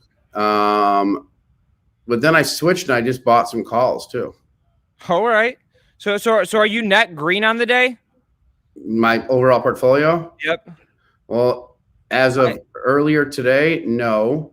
As of earlier today, because I told you $10,000 in Tesla calls isn't enough to put me. I mean, I was net down $60,000 at one point. Yeah. Okay. So I started off this show. I said I was down 10K. Now down $500. All right, we're getting there. How'd you change that much? What do you mean? Like what tickers did I have that flipped that much? Well, so 70% of my portfolio is in the big ETFs, right? Like SPY, IWM, FXI, that sort of thing. So when we got SPY going from -0.5 to +1, that makes a huge lift. We got a little bit of a bounce in some Fubo, Palantir getting some love. And all the general SPACs are showing up a little bit. So what really? Because I sold a lot of my peripheral SPACs. I was done with them.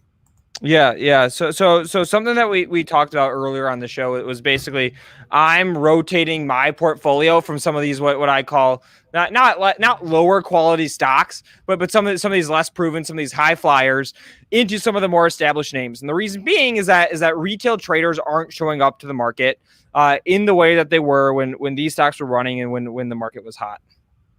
So my Tesla puts are up a lot today. My Leslie's is up. Leslie I bought because of you. It's down up 5%. TAST is up. PSTH is up, which is a SPAC. BTN is moving a little bit. GBTC, but I got rid of. Let's talk about some of the stuff I sold, Luke. Okay. So I sold some. Wait, hold on. Before you do that. All right, now we're ready for what you sold. So what's KMPH at? Chem Farm, KMPH, Kilo Mike, Papa Hotel. This is a Vivi BioQueen stock. $9.27 is the print. Let me throw it up. I sold at $9.50 at $9.54. I sold a little bit. Let's see when I sold. ENG I sold at $3.90.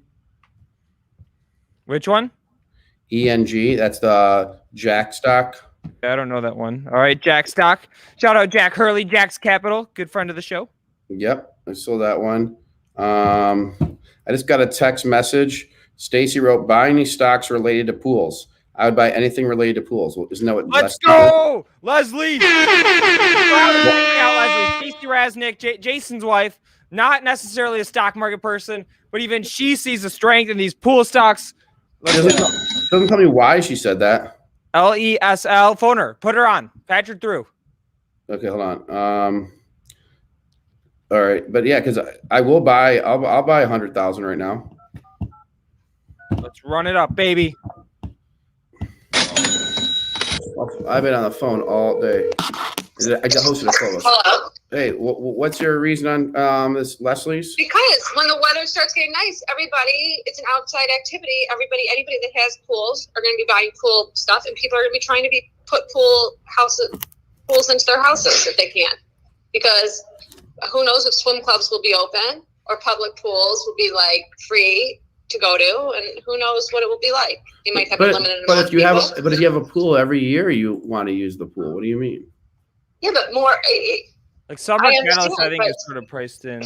You always have to replace things on a pool. A pool every year you have problems with a pool. You spend money on a pool. I get it, but why? But why is this year different than any other year? Because people are going to be outside more this year than last year they were. You saw Mastercraft boat stuff went up last year because people were buying boats last year. Same thing, outdoor activities. Okay. Like for the winter, snowmobiles, that kind of stuff probably was hard to find, I would think. All right. Snow blowers were big probably this winter. What do you? People are home. They can do these activities. They're So not. the summer catalyst I don't love, right? I feel like it's a little bit priced in. I'm looking for something that's abnormal. And Jonas in the chat here saying people just had their pipes burst from the winter storm, or none of them are going to buy a pool. Well, I'm saying the opposite. All of them that already have a pool need to do hella maintenance now. Somebody else in the chat just said he's trying to buy chlorine and it's sold out everywhere. Yes, chlorine is sold out. Chlorine, any pool supplies are very hard. They're very in demand right now. Everything. Yeah. Covers, everything like that. It's very hard to find the chlorine because a plant, and I think in Georgia, I'm not positive, burnt down a chlorine plant when there was some kind of disaster of some sort. All right. Here we go. Leslie's ticker LESL, Lima Echo Sandy Lima. That is my pool stock, guys. Do we have any other pool stocks? Let's see. Where are my calls? I just want to give everybody a date. So earnings are expected beginning of May. So I've got the May monthly. So third week of May. Oh, wait, their earnings aren't until May? Not until May. Mayday. But we could get a pop, right? What I was sort of hoping for, the reason why I got into the trade so far ahead of earnings was in case the company came out and they said, hey, look at how we're helping Texas. We're sending all of our supplies here. Right, that could have been a catalyst for it, but I realized that we might not get anything until earnings. That's why I bought calls for after earnings. Jason, you're on the show, Stacy. You're on the show. I just want to tell you, there's a price increase on all forms of chlorine, bromine, and acid, as well as equipment parts. Hurricane Laura in August 2020 caused a chlorine plant to burn down in Georgia. This shortage created by the plant is leading to a 50% cost increase on chlorine and bromine chemicals. How does that help you? So, Luke, does that help Leslie? I'm just telling you. As long as the Leslie's plant didn't burn down. Leah, this is why I love ZingerNation. We're bringing some knowledge here. Leah in the chat saying my family has a pool cleaning and maintenance business in Texas. You cannot get parts right now. They can't fix the overwhelming amount of people with broken pools. I'm telling you guys, LESL. That's the stock that I'm in. All right, I just put up some orders in for Leslie. Let's go. Why does this guy wants me to buy U.S. Steel? The U.S. Steel is the best ticker out there. Why? X. Yeah, it's true. That's true. X. Okay, so let's get back to trade. Let's go. So trading, and I do have to pass to you in a minute here, Jason. Oh, you can pass to me now. Are you ready? I'm always ready. I'm ready for ZingerNation. I hosted a sweet club up. Oh, I need to charge my phone. Shoot, my phone's gonna die. I had the worst feeling in the world yesterday. Maybe the worst feeling that I've ever had. You made me think of it when you said your phone charging. I went to bed late enough that when I woke up, my phone was still in power saver mode. I plug it in at night, right? Normally it's like a nice green 100%. I'm like, what the hell? It's still 54%. It was a bad feeling. You're saying you didn't sleep enough? You're saying I didn't sleep enough. Yeah, that's why it felt. Why didn't you go to sleep? We're out here trying to deliver for the Zingers, ZingerNation, baby. ZingerNation. Where are our new Zinger fans to make us some cool stuff? We have these Zinger guys that now we hired full time. Pool's another one. POL is another thing. So where's our ZingerNation making us cool stuff? We hired that video guy from Ireland. You know, where we got the memes guy. He's here, Mr. Benjamin. You know, so where are the rest of ZingerNation? Okay, do you want to talk about my travel predictions? Yeah, but all right, guys, I'm gonna hop off. I really think that I delivered for you at the beginning of the show. We were all red. I said we're gonna bring the positivity today. Market's now green.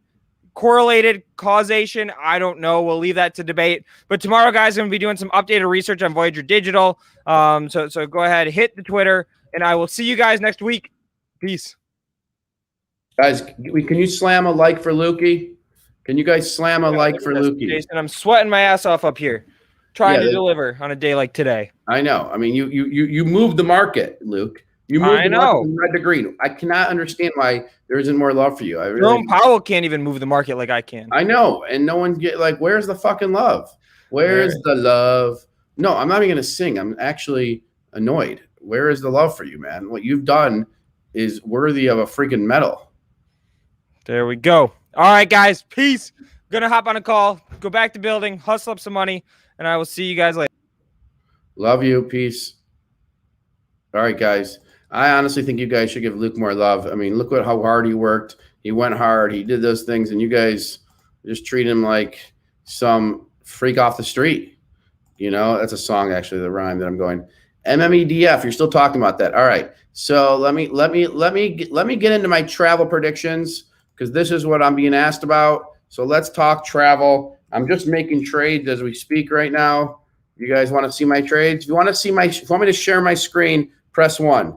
This is my trading account that I show. I have a trading account. It's just like whatever. It's all relative. If you want to see me make a trade right now, I'll make a trade live. Benzinga Pro. Yep. Okay. I got 2 yeses. So all right, I'll share my screen. Hold on. Oh, we got more yeses. All right, there's love. Well, the way you get love for Luke is to hit the press 1 or share the social. Wait, hold on. There's people in here. Producer Aaron, can you give me an update on what the show schedule right now? Yeah, so in a couple of minutes, Chris Kajay is joining us, and he's going to take over, and we're interviewing the First Mint podcast hosts here. We got Luke and Pete. They do a podcast for NFT. That's what their podcast is about. So we're going to be doing some NFT, NBA Top Shot. Love that. Talking about that, yeah. Okay, is my trade showing? No, let me put your screen up. No, I'll do it. Oh, you did it. Okay. Well, that was fast. You must move the mouse faster than I can. I'm getting a little bit better at this at some of these producer things, but you are getting a little better. You said? At some things, yeah. What was that? What you said, or you said a little bit better than me? What'd you say? No. I just said I'm getting a little bit better at some of the technical parts of the producing stuff. So I now own puts on Tesla, and I lost.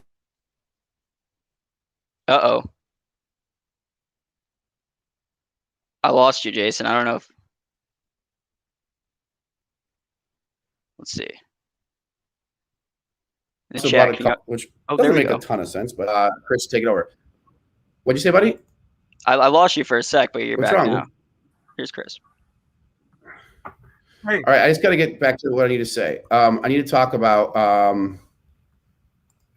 don't know what Jones is talking about. So I've been buying Spirit Airlines for a while and other travel-related stuff. If you want to go to Puerto Rico, Florida, a lot of places, there's no hotel availability. I have to pull a lot of strings to get rooms, okay? And so what I'm saying to you is that is not in the market already. That is not in the market. It is not. Like I've been calling around, looking at airplane occupancy, all that kind of stuff. And so I use all E-Trade Power Pro. I use all that stuff. Okay, so I've been buying like stocks like Spirit. When I bought Spirit, it was down 20%. That my position now. Let's see what we're doing on Spirit. What symbol? Save, SAVE. I definitely didn't sell that one. I probably buy more. It's down today. I'm up 35%. So I'm trying to find other luxury plays that people aren't talking about that you wouldn't necessarily need to spend on, but you're gonna spend on. Another one is One World Spa. OSW, I believe the symbol is OSW. This is the spas on cruise ships. I know we have plenty of time before that actually happens, but these are another derivative type plays on it. So that's another position that I've been buying. Market cap is 760 million. They do the spas. So I keep looking for derivative plays for travel stocks. I'm going to be I made a lot of money, guys, when Corona in April or May, when I was buying, all the boating stocks, jet ski companies, you name it, Peloton. That was my biggest, probably when I made the most on. I did all the stay-at-home stuff, and I'm going to make a lot of money again on the travel stuff. I'm going to make a disproportionate amount of money versus everyone else because I'm going to buy these things ahead of it when people aren't buying the stuff. There's also stadium stocks that you could buy, like the Aramark that provides the goods in the stadium, etc. You know what I mean? So that's the story. So that's it. Now I think I'm passing to Chris. Before I do that, I want to pass my way, not your way. Ready? I'm going to do this for Chris. So Chris Kaji, I'm going to pass to you in a second. Stocks, I gotta do something for Chris. We're doing the special guest one? Don't.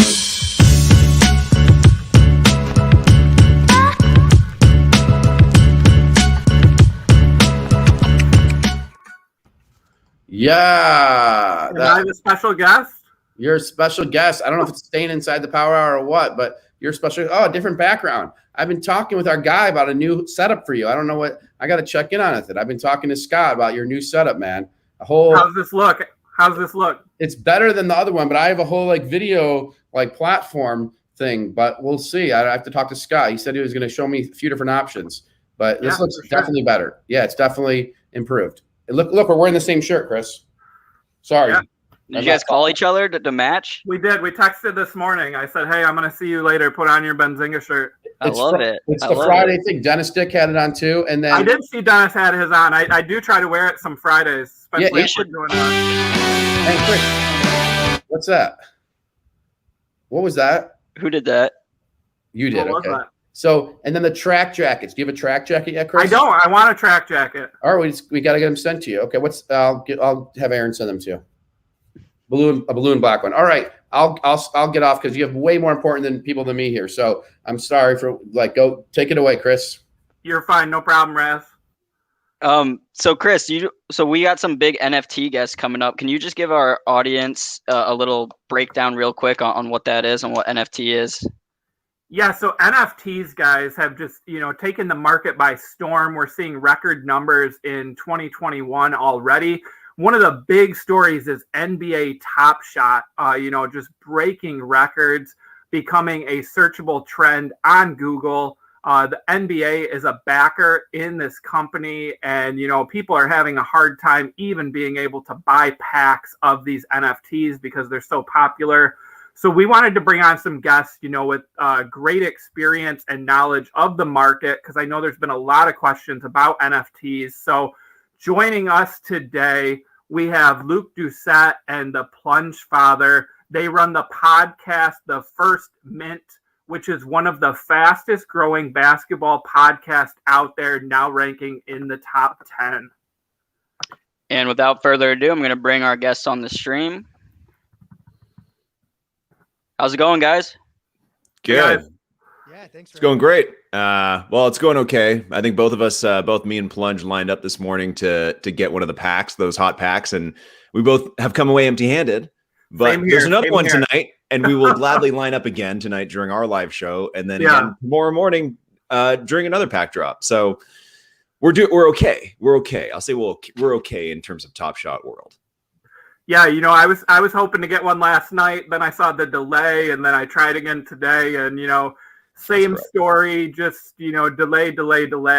We'll get into that later on because I definitely want to hit on the popularity of NBA Top Shot. But first I want to get a little bit of background on NFTs and Top Shot. So I'm wondering, and whichever one of you wants to hop in first, can you explain to some of our audience, again, this is a stock market based audience, some know crypto, but what are NFTs?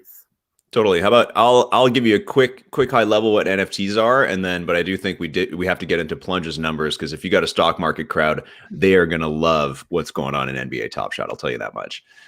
So make sure you guys stick around for that part. So basically, NFT is a very ugly term. It stands for non-fungible token. Pretty much every term in blockchain has not been created for the consumer audience because it's all just weird technical things. So let's roll with it for now. NFTs. They are basically a digital token that is, I guess, yours through the security of the blockchain. So in the same way that you would own Bitcoin or Ethereum, and if you've looked into how that works in terms of, those, I guess, assets being verified across multiple nodes all over the world, and that it is in fact yours and the way it's encrypted and everything, an NFT is the same thing, but instead of being some kind of currency, it's an asset where some graphics or images or music or some kind of functionality are embedded into it and kind of locked in forever. So it's essentially like having like a digital painting, except you have it in your Ethereum wallet or in your, well, not your Bitcoin wallet. And in this case, in your Flow wallet, which NBA Top Shot is on a different blockchain called Flow, not on Ethereum, but most NFTs out there are on the Ethereum blockchain. And essentially they are assets that you own in your Ethereum wallet, and that nobody can take from you the same way that, a normal asset would be the same thing.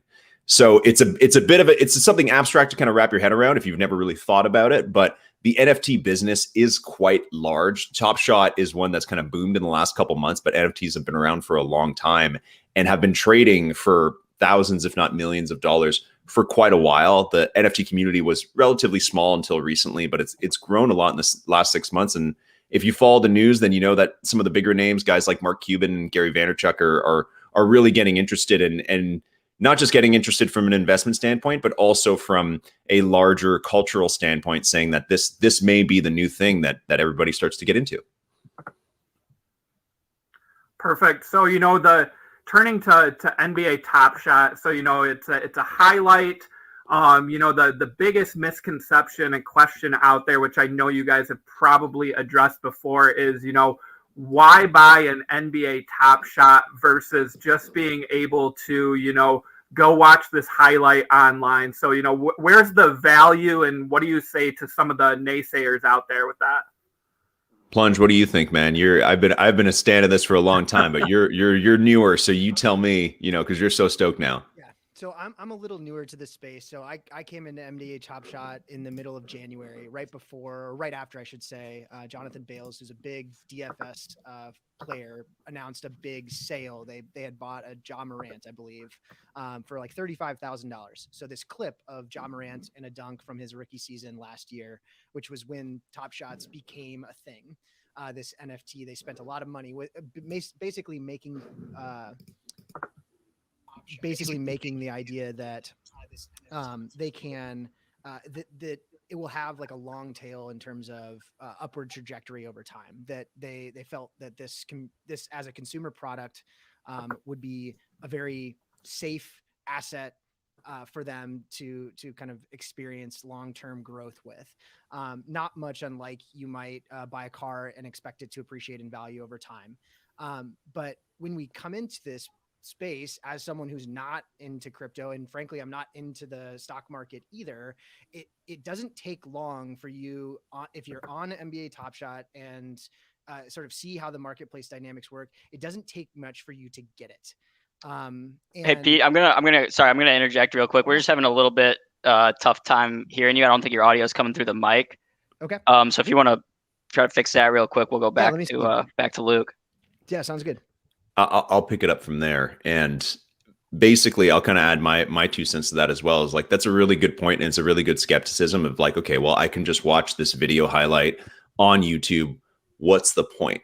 And I think what's really interesting that NBA Top Shot has done and what NFTs are doing is that they're adding a layer of, I call it the new layer of fandom that we didn't know existed. Essentially, it's an item that you didn't know you needed or wanted, but that now you do. So totally, if you want to watch a great LeBron James dunk or a Kevin Durant 3-pointer or some kind of Damian Lillard buzzer beater or whatever, you can totally just go watch it on YouTube. But what you can do now with Top Shot is, if you look at these, like, again, thinking about who's watching right now, if you look at these like a stock, right, you can, instead of just watching it on YouTube, you can invest in these moments. So what that does is it takes a conversation that, Chris, you and I might have had offline. You and I might have debated, like, what's a better buzzer beater, Damian Lillard or Devin Booker? And you and I might argue, we might watch it and compare and be like, oh, well, you can see, we're going to do all this analysis. And there's no way to ever answer that. But now in NBA Top Shot, there's a marketplace that's going to tell you which one of those two it actually thinks is better and that it values more. So totally, can you go watch these on YouTube? Absolutely. But what you can do in Top Shot is you add this new layer to your enthusiasm for the sport, where the kind of the conversation you would have had with your buddies or your friends or whatever about what's better or what's worse or which player is good, which player is bad. Now you have a 24/7, 365 market that actively kind of decides that for you. So I'll give you an example where that can be great from an investment standpoint, is that if you have a player, you watch your local team and there's a player who comes off the bench, he's a new guy, second year maybe, and you think that he might become the next like Pascal Siakam, right? And Pascal Siakam was kind of a bench player for a while, and now he's not an all-star this year, but he was an all-star last year. He's a really good player.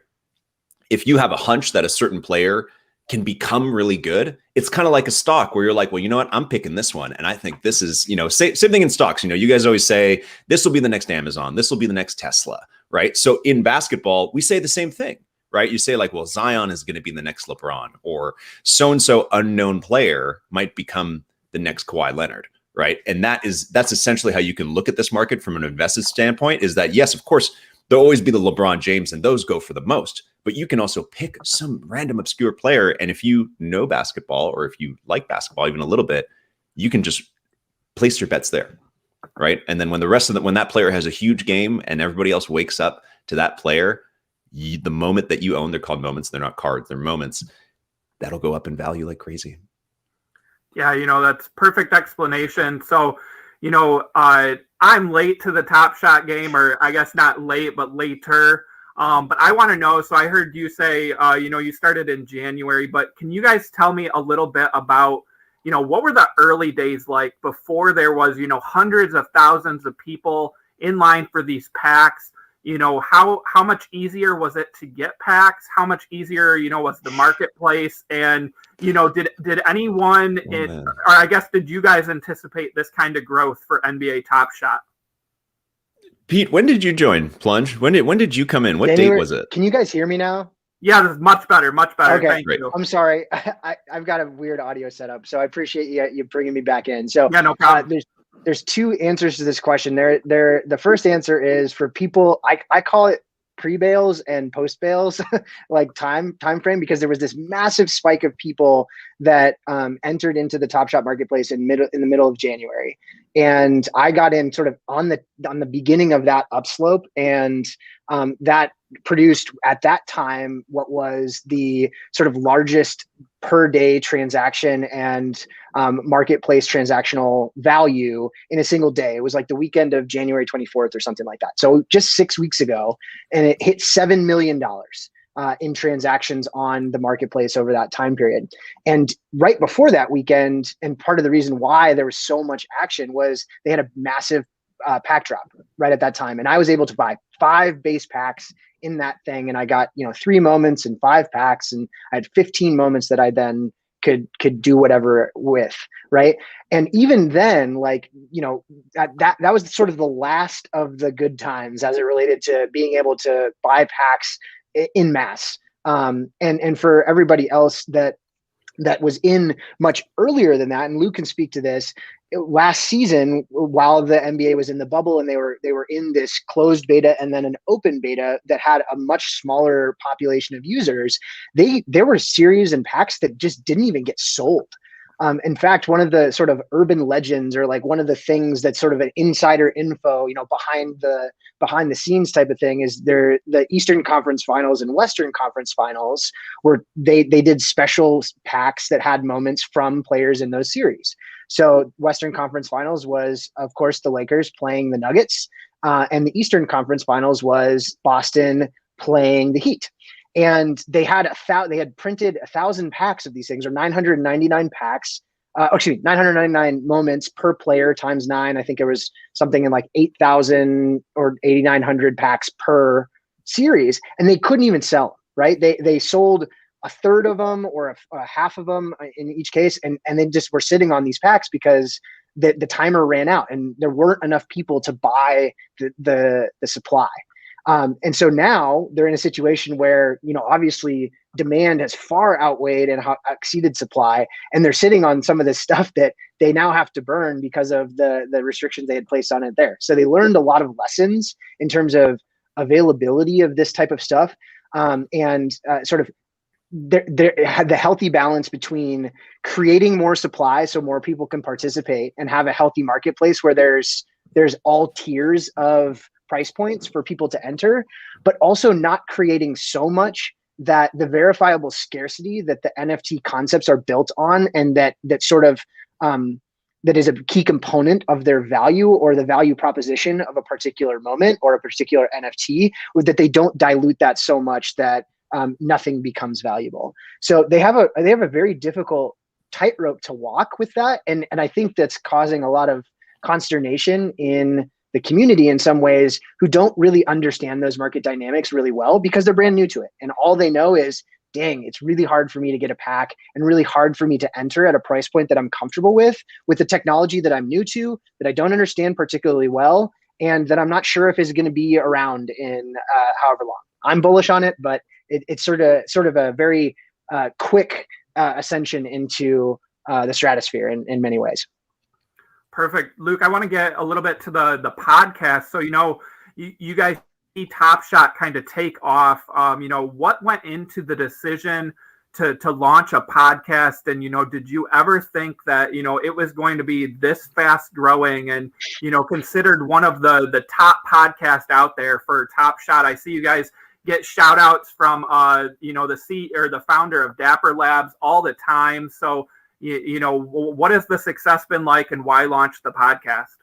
Totally. So I've been tracking this project since September. I got in September, and through this year, as life changed for everybody, I had a few friends who'd been pushing me to get into blockchain for a while, but I come from the content marketing world, so there was no, I wasn't going to go out there and start coding any kind of Ethereum projects, but through the summer, I looked into what else had been going on in blockchain in the last couple of years since the last boom and as the new boom was starting. And I found the NFT space, and Top Shot was the only product for me, or the only project that was fully licensed by a major brand. And that's what kind of set it apart from everything else, is that it's actually licensed by the NBA. And now in the last month or two, the NBA has put a lot more weight behind it.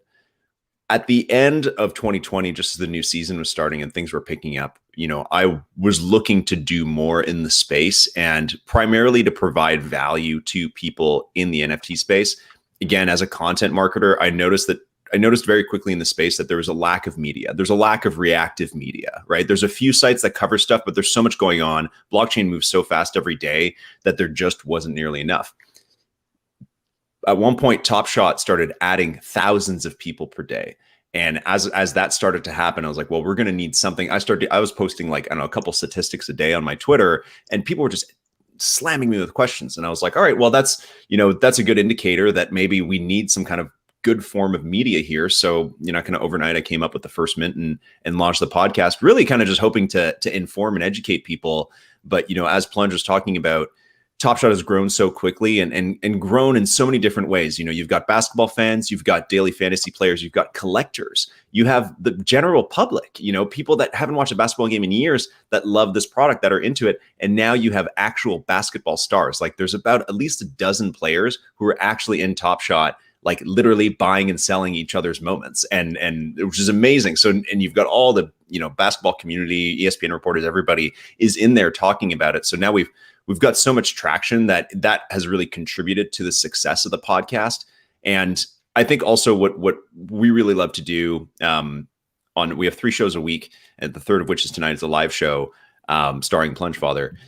What we love to do is also kind of keep things simple, because even like he was saying, it's a new market. It's confusing. NFTs to begin with are not the easiest thing to wrap your head around. So as much as we like to focus on, hey, here's some really deep data market insight, like about 80% of the people in Top Shot, they're not quite ready for that. A lot of them are making emotional decisions. They just want to know, like, hey, should I be buying Jimmy Butler because I really like him?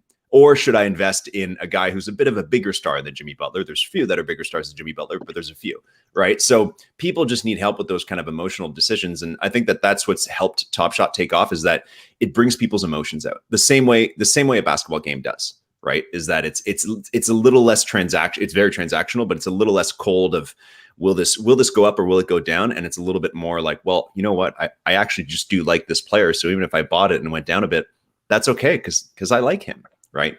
So First Mint has kind of encapsulated all that while trying to help people understand and educate them. And it's something that's sorely needed in the NFT space, is the education side and helping people learn. Even just kind of looking in the chat here, there's a lot of great questions. A lot of people are curious, and that's kind of like the longer term mission too at the First Mint, is as this industry grows, which it might be kind of messy for a couple of years, even as it has been for Top Shot with the growth, we're going to need great communicators in the space. And, we're just trying to add a little piece of that puzzle.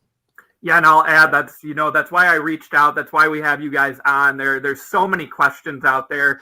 NFTs are, very misunderstood. A lot of people have questions, want to know more about them. We'll turn back to Pete here. So, talking about your different packs and moments, can you share, I know there's probably, dozens, but what are some of your favorite moments that you've collected on NBA Top Shot? So my favorite moment by far is, there's a LeBron James 3-pointer from Series 2. So for everybody that isn't familiar, the 2019 and 2020 season, so the bubble season that was last year for the NBA, was Series 1. And everything that was minted, all of these NFTs, these moments that were minted in that year for the NBA are considered Series 1. So those are sort of the museum pieces, like they're the brand new stuff. Or excuse me, they were the first things. And they, as a result, are carrying a significant premium relative to things that have come out this season, similar size of mint or similar style of play or whatever those things are. But within Series 2, there are also some really cool plays from a superstar perspective. And one of them is a play from LeBron James where he is in a corner and shoots a three-pointer. And before the ball even goes in the net, he turns around, looks at the bench, and just no-looks it. And then the bench erupts and it turns into this big thing. So one of the things that's really interesting about this space, and if you use the corollary of a playing card, right, or a baseball card, which is a very easy analogy for many people to draw, like the 1986 Fleer Michael Jordan is sort of the cream of the crop, right, for like rarity and scarcity for rookie cards within the physical cardboard market. But that picture isn't like anything special, right? Yeah, it's cool, but you have no idea, no context for what's happening. And it could be any picture, but the thing that makes it rare is that it's Michael Jordan's rookie card.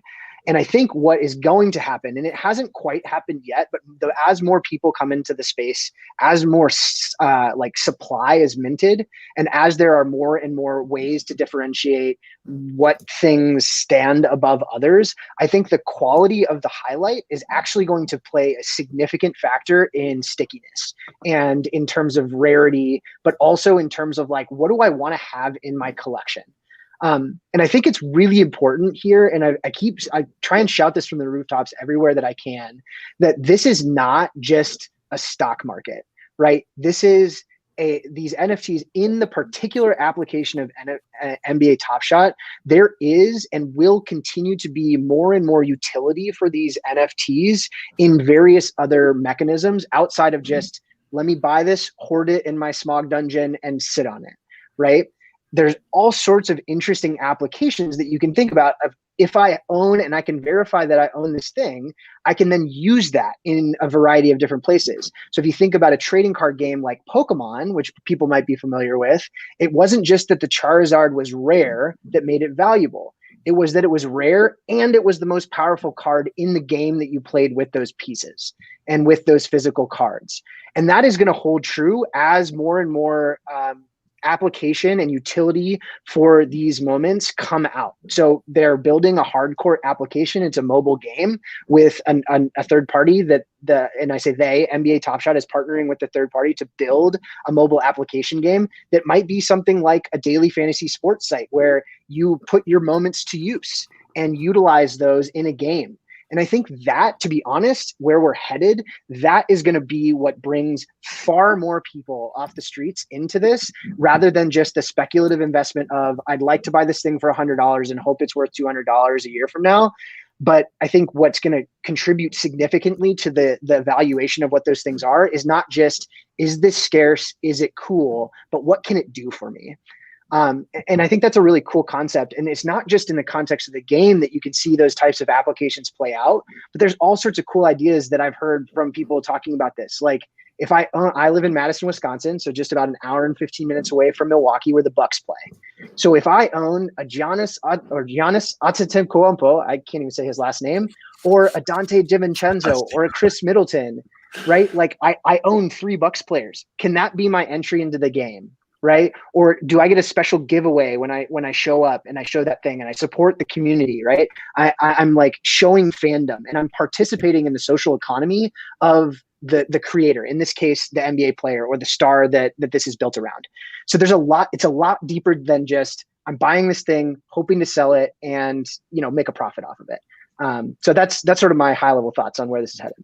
Perfect. So what's your favorite Top Shot moment that you own? You're asking me? Sorry, I did cut out there for a second. Yeah. I'm really tied to some of the ones that I first had, both from the player standpoint and also just from an emotional standpoint of being the first ones I collected. I'm very proud of, I opened a pack after the first round of the playoffs this past season. So in September, where I got a Luka Doncic, and he's the future of the league, and a lot of people think he's really great. Could be the MVP this year. It is his first and only playoff appearance in Top Shot and in the NBA. It's a game winner against the Clippers, and I got it in a pack that cost me $24.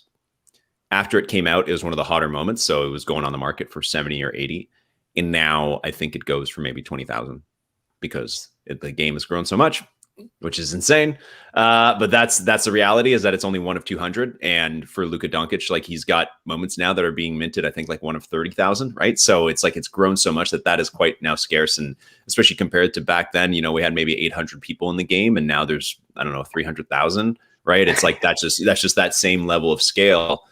So that's a favorite of mine. And yeah, any of the other young guys, I've got a Zion Williamson, where it's one of his first plays in the NBA. I think it's a second game where he just goes for this like world-defying block on a player, where he like literally jumps 10 feet in the air and blocks it, and the ball goes like into the second deck of the stands. Like, just something you've never really seen in a basketball game, or you haven't seen in a basketball game in like 30 years, right? So yeah, I've got some emotional favorites like that for sure. And also as a Raptors fan, and not all Raptors fans love Vince Carter, but I still do. And they've got his final shot ever, which was during a game where it was the day they called it, that they postponed the league about almost exactly a year ago to the day where they postponed the season. And they were playing in that game, and they were finishing the game, and everybody knew that the season was over, and Vince was playing on the Hawks, and they weren't going to make the playoffs. So everybody knew that suddenly that was going to be his last game ever, because he said he was going to retire at the end of the season.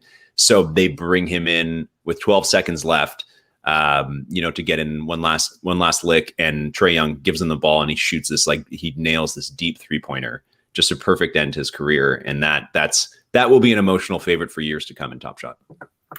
So following up, you said Luka, so I gotta ask, and maybe you're not the one to ask this because you own one of those moments, but we just saw his rookie card sell for $4.6 million, breaking a basketball card record. Do you think that a Top Shot moment, will ever exceed that sale in the future?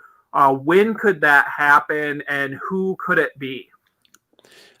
I think it really depends on adoption, right? And again, like, we've had this massive surge right now. The NBA is very hot right now because this is the time of year where the NBA has a clear runway. There's no baseball, there's no football. It competes with hockey every night and golf on the weekends. So there's and tennis, right? So the NBA has this huge runway. It's the crown jewel event this weekend, the All-Star game, and then it's a bit of a quiet period until the playoffs. So right now, there's big sales being made. The biggest one ever is 208,000.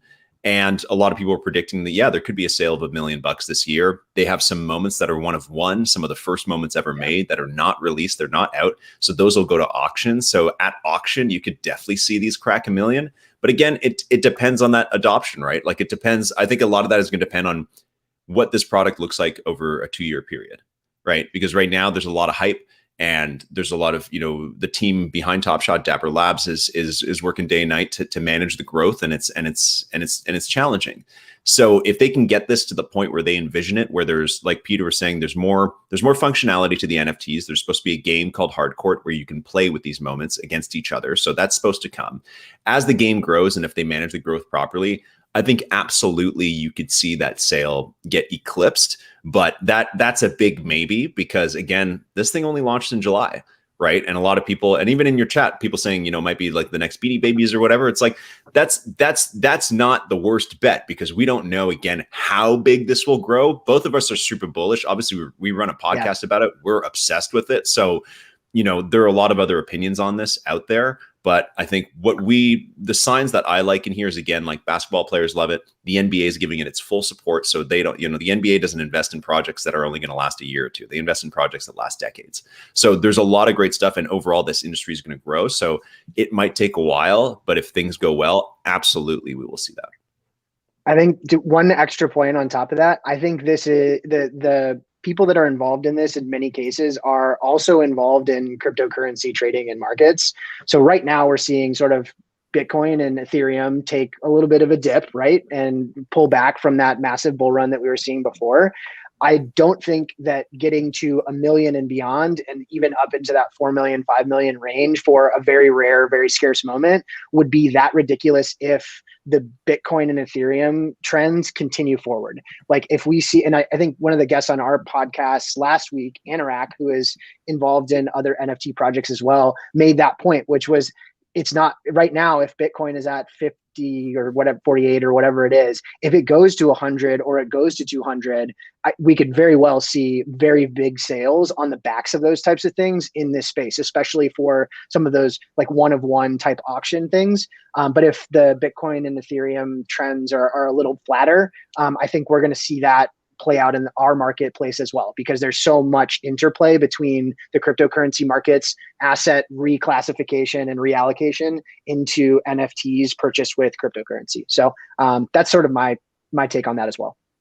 Yeah, and I did just see a tweet today from Ken Golden, Golden Auctions, of course, a big sports card auction house, that they will have a Giannis NBA Top Shot numbered to 275. Up for auction soon. So, maybe we'll see some heavy price action there. So, we talk about some record breakers. You mentioned, 86 Fleer, Michael Jordan, of course, the rookie card everyone knows. So, Top Shot has a deal with the NBA for the licensing, NBA in them. So, it's pretty, we will see Top Shot someday from former players. What timeline do you guys think looks like? When will we see a Michael Jordan Top Shot, and what could that do to the market? Do we do separate paths of Michael Jordan? Do we do them all? How do they go about this in you guys' opinion? So totally. So that's a great question, and now that you guys are thinking about that, you're really seeing into the larger potential of the product. And what this company does really well, Dapper Labs, is that they have figured out how to properly game the system so that you save the best for last, right? So the first thing, even, we've been on Clubhouse and a few chats with guys like Darren Ravel and some other, sport personalities. And even Ravel was complaining the other night. He's like, well, I want the Jordan game winner or whatever. And it's like, yeah, that'll come. If that's the first play ever on Top Shot, then Top Shot sucks. You know what I mean? It's like any other collectible game. It's like, no, you don't make the best possible one easily accessible to everybody. That doesn't make any sense. You save it. So right now it's just highlights from this year, last year. And they've done one retro pack called Run It Back, which is highlights from the 2013-2014 season. They've got another one coming that's sometime in the late 2000s that's going to feature Shaq, Allen Iverson, Tracy McGrady, and then they're going to keep going backwards. But that's going to take time. It's like if you consider the greatest basketball moment of all time to be one of Jordan's like game winners, then that is the last one they will ever put out. Right? That you do that at the end and you kind of build. You don't launch that off the top and then go downwards from there. Right. So all that will come. But if you guys are thinking that way, you're locking into what the bigger potential is for any kind of brand, anybody with a huge store of intellectual property like the NBA or let's say Disney or the NFL or anybody else. You're now realizing what the potential is for NFTs. And I saw somebody write in the chat about 20 minutes ago. They asked if you could bet or if you can invest in songs on the Billboard Top 100.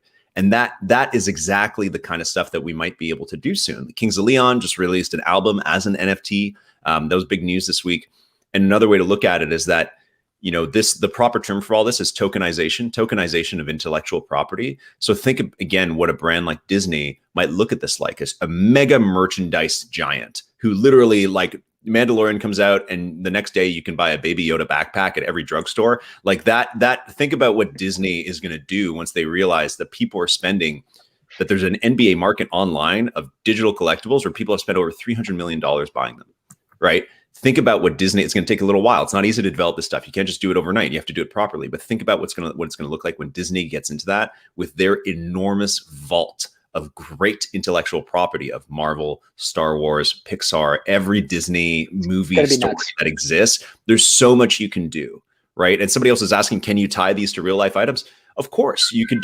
There's so much. The sky's the limit. Like you could send people hoodies that once you scan it with your phone and you scan like a QR code or you just scan the front, it gives you an NFT for scanning that hoodie. You know what I mean? There's so many new things you could do like that. And Top Shot is kind of Top Shot's kind of building the 16-lane highway that everyone's going to need to get onto once it's time for those other brands to adopt. But right now, those other brands, they're watching from a distance, but watching, very intently as Top Shot kind of goes through this messy growth process, because they definitely want to follow and they want to do it right. So when that happens, whether it's music, Disney, whatever, it will be a major game changer for collectibles and just for how we use the internet. So I know one of you talked about NBA players embracing Top Shot. That's been one of the big positive takeaways from me. You guys are willing to, hit this one at all, but what are some things you think that NBA Top Shot could do to improve the user experience? You want me to take that one? Yeah, go for it, Plunge. So I think I mentioned this a little bit before, but the pack drop process has been a bit of a slog, and I think over the last few weeks, and they're improving significantly. And I even saw today when I logged in and signed up and got into the queue system for the pack drop that came out today, which was featuring all sorts of the All-Stars that are playing in the All-Star game this weekend. If you're not a basketball fan, the All-Star game is on Sunday. And previously you had to stay in line and you just sat there, and it was, it would take you potentially hours to get through the process of, a 50 or 60,000 pack drop. You'd line up and then it'd spit you out into a random number, just like if you went to a grocery store, and but instead of pulling a ticket that had a sequential number, once you got there, you just pulled something out of a bag of balls, and you just got what you got. But they introduced like we'll email you when it's your turn thing today, which I thought was awesome. So, if you got within a lottery picket basically of the amount of packs that were going to be released, that, they would email you when it's your turn to purchase. And a lot of that processing, we're not used to thinking like, oh, I have to wait to be able to purchase this thing, because so many of the transactional things that we do online are instantaneous, right? From Amazon to checking out on the grocery store, if you're buying groceries, like that's an instantaneous process for most people because of the way that the transactions work with the credit card networks. Visa is really good at this, and they have built a massive infrastructure to support instantaneous payment and confirmation of payment. That's not possible on the blockchain, right? Or at least with Flow the way that it is right now. There has to be some level of transactional confirmation, which is why the blockchain exists and why in this particular application it exists in the way that it does, to verify scarcity and go through the computerized processes that confirm those transactions. But what that does is slow purchasing down. So I think they need to continue to improve that pack, either reservation or queuing process, so that newer folks that can come into this have a fair shake at getting these packs. It's not just a Supreme drop or a sneakers drop. If you're familiar with the SNKRS app, sneakers app, where you're like lining up and trying to get an exclusive shoe.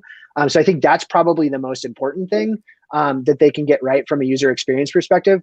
And then the second thing that I think is really important that people hit on over and over and over again is, right now, the only way to see what your moments are valued is what is the lowest ask of that particular moment for anybody that's offering it for sale. And I think that there needs to be, and I think they're talking about it and they've confirmed that it's on their roadmap, but I have no idea when it's going to happen. There needs to be a bid system as well for, I will offer you X number of dollars for this thing.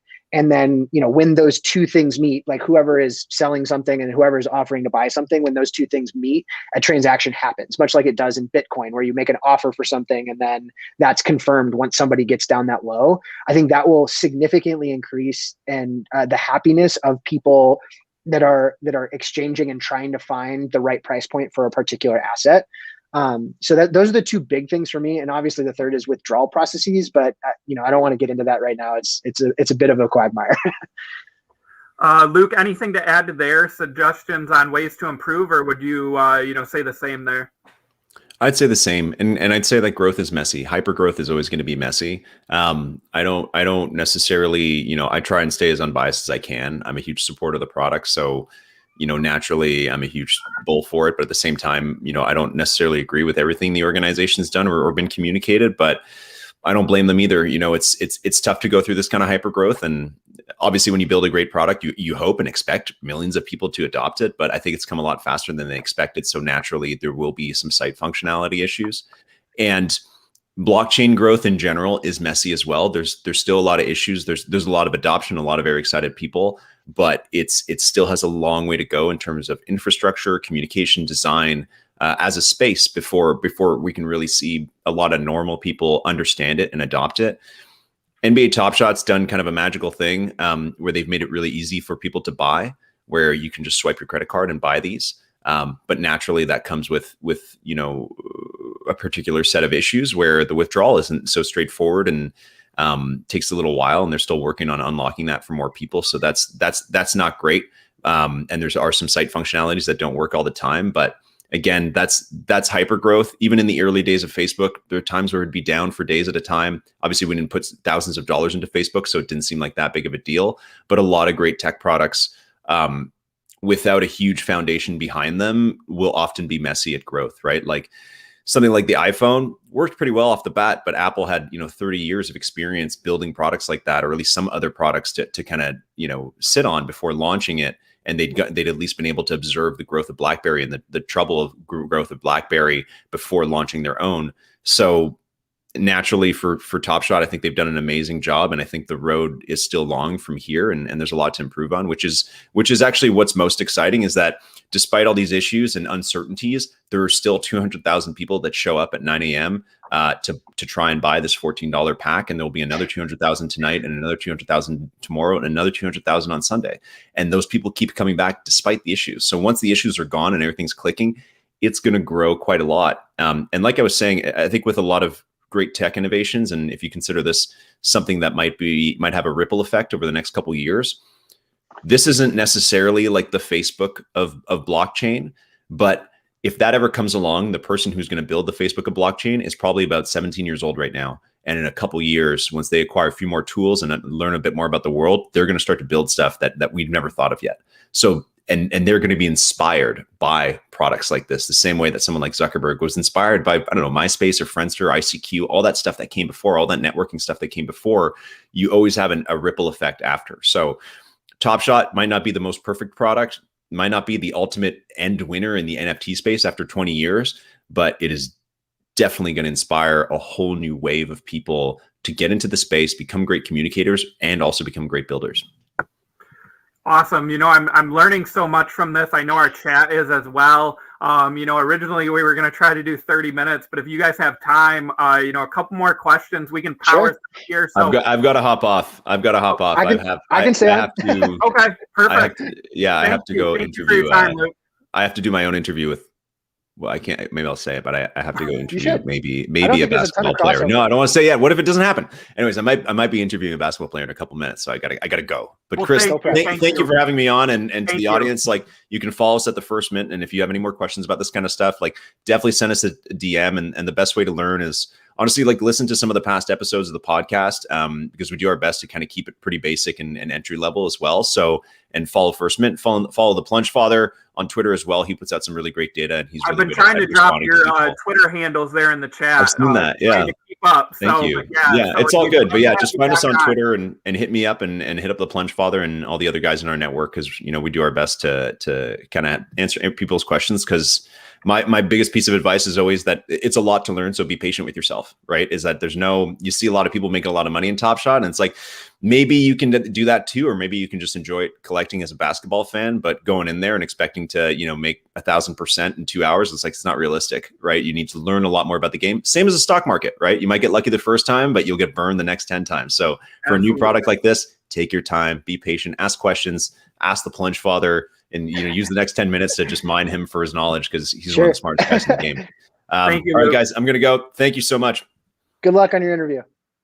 All right. So, he mentioned, people making 1,000% or some expectations. So, this is normally a stock trading idea show. So now that we've got you here, let's pick that brain. What are some players that maybe you think people should look at on the Top Shot marketplace that, could go up in value? Again, I emphasize could, not will. Yeah. This is not investment advice. This is for entertainment purposes only. All of the legal disclaimers, all of that fun stuff, because I'm not a financial advisor, nor do I don't have any of that accreditation. So please don't trade on this advice if you're not willing to lose it. But I think one of the things, and Luke sort of got at this a minute ago, is that like paying attention matters in Top Shot, and the market is incredibly volatile relative to new news and new interesting shiny things.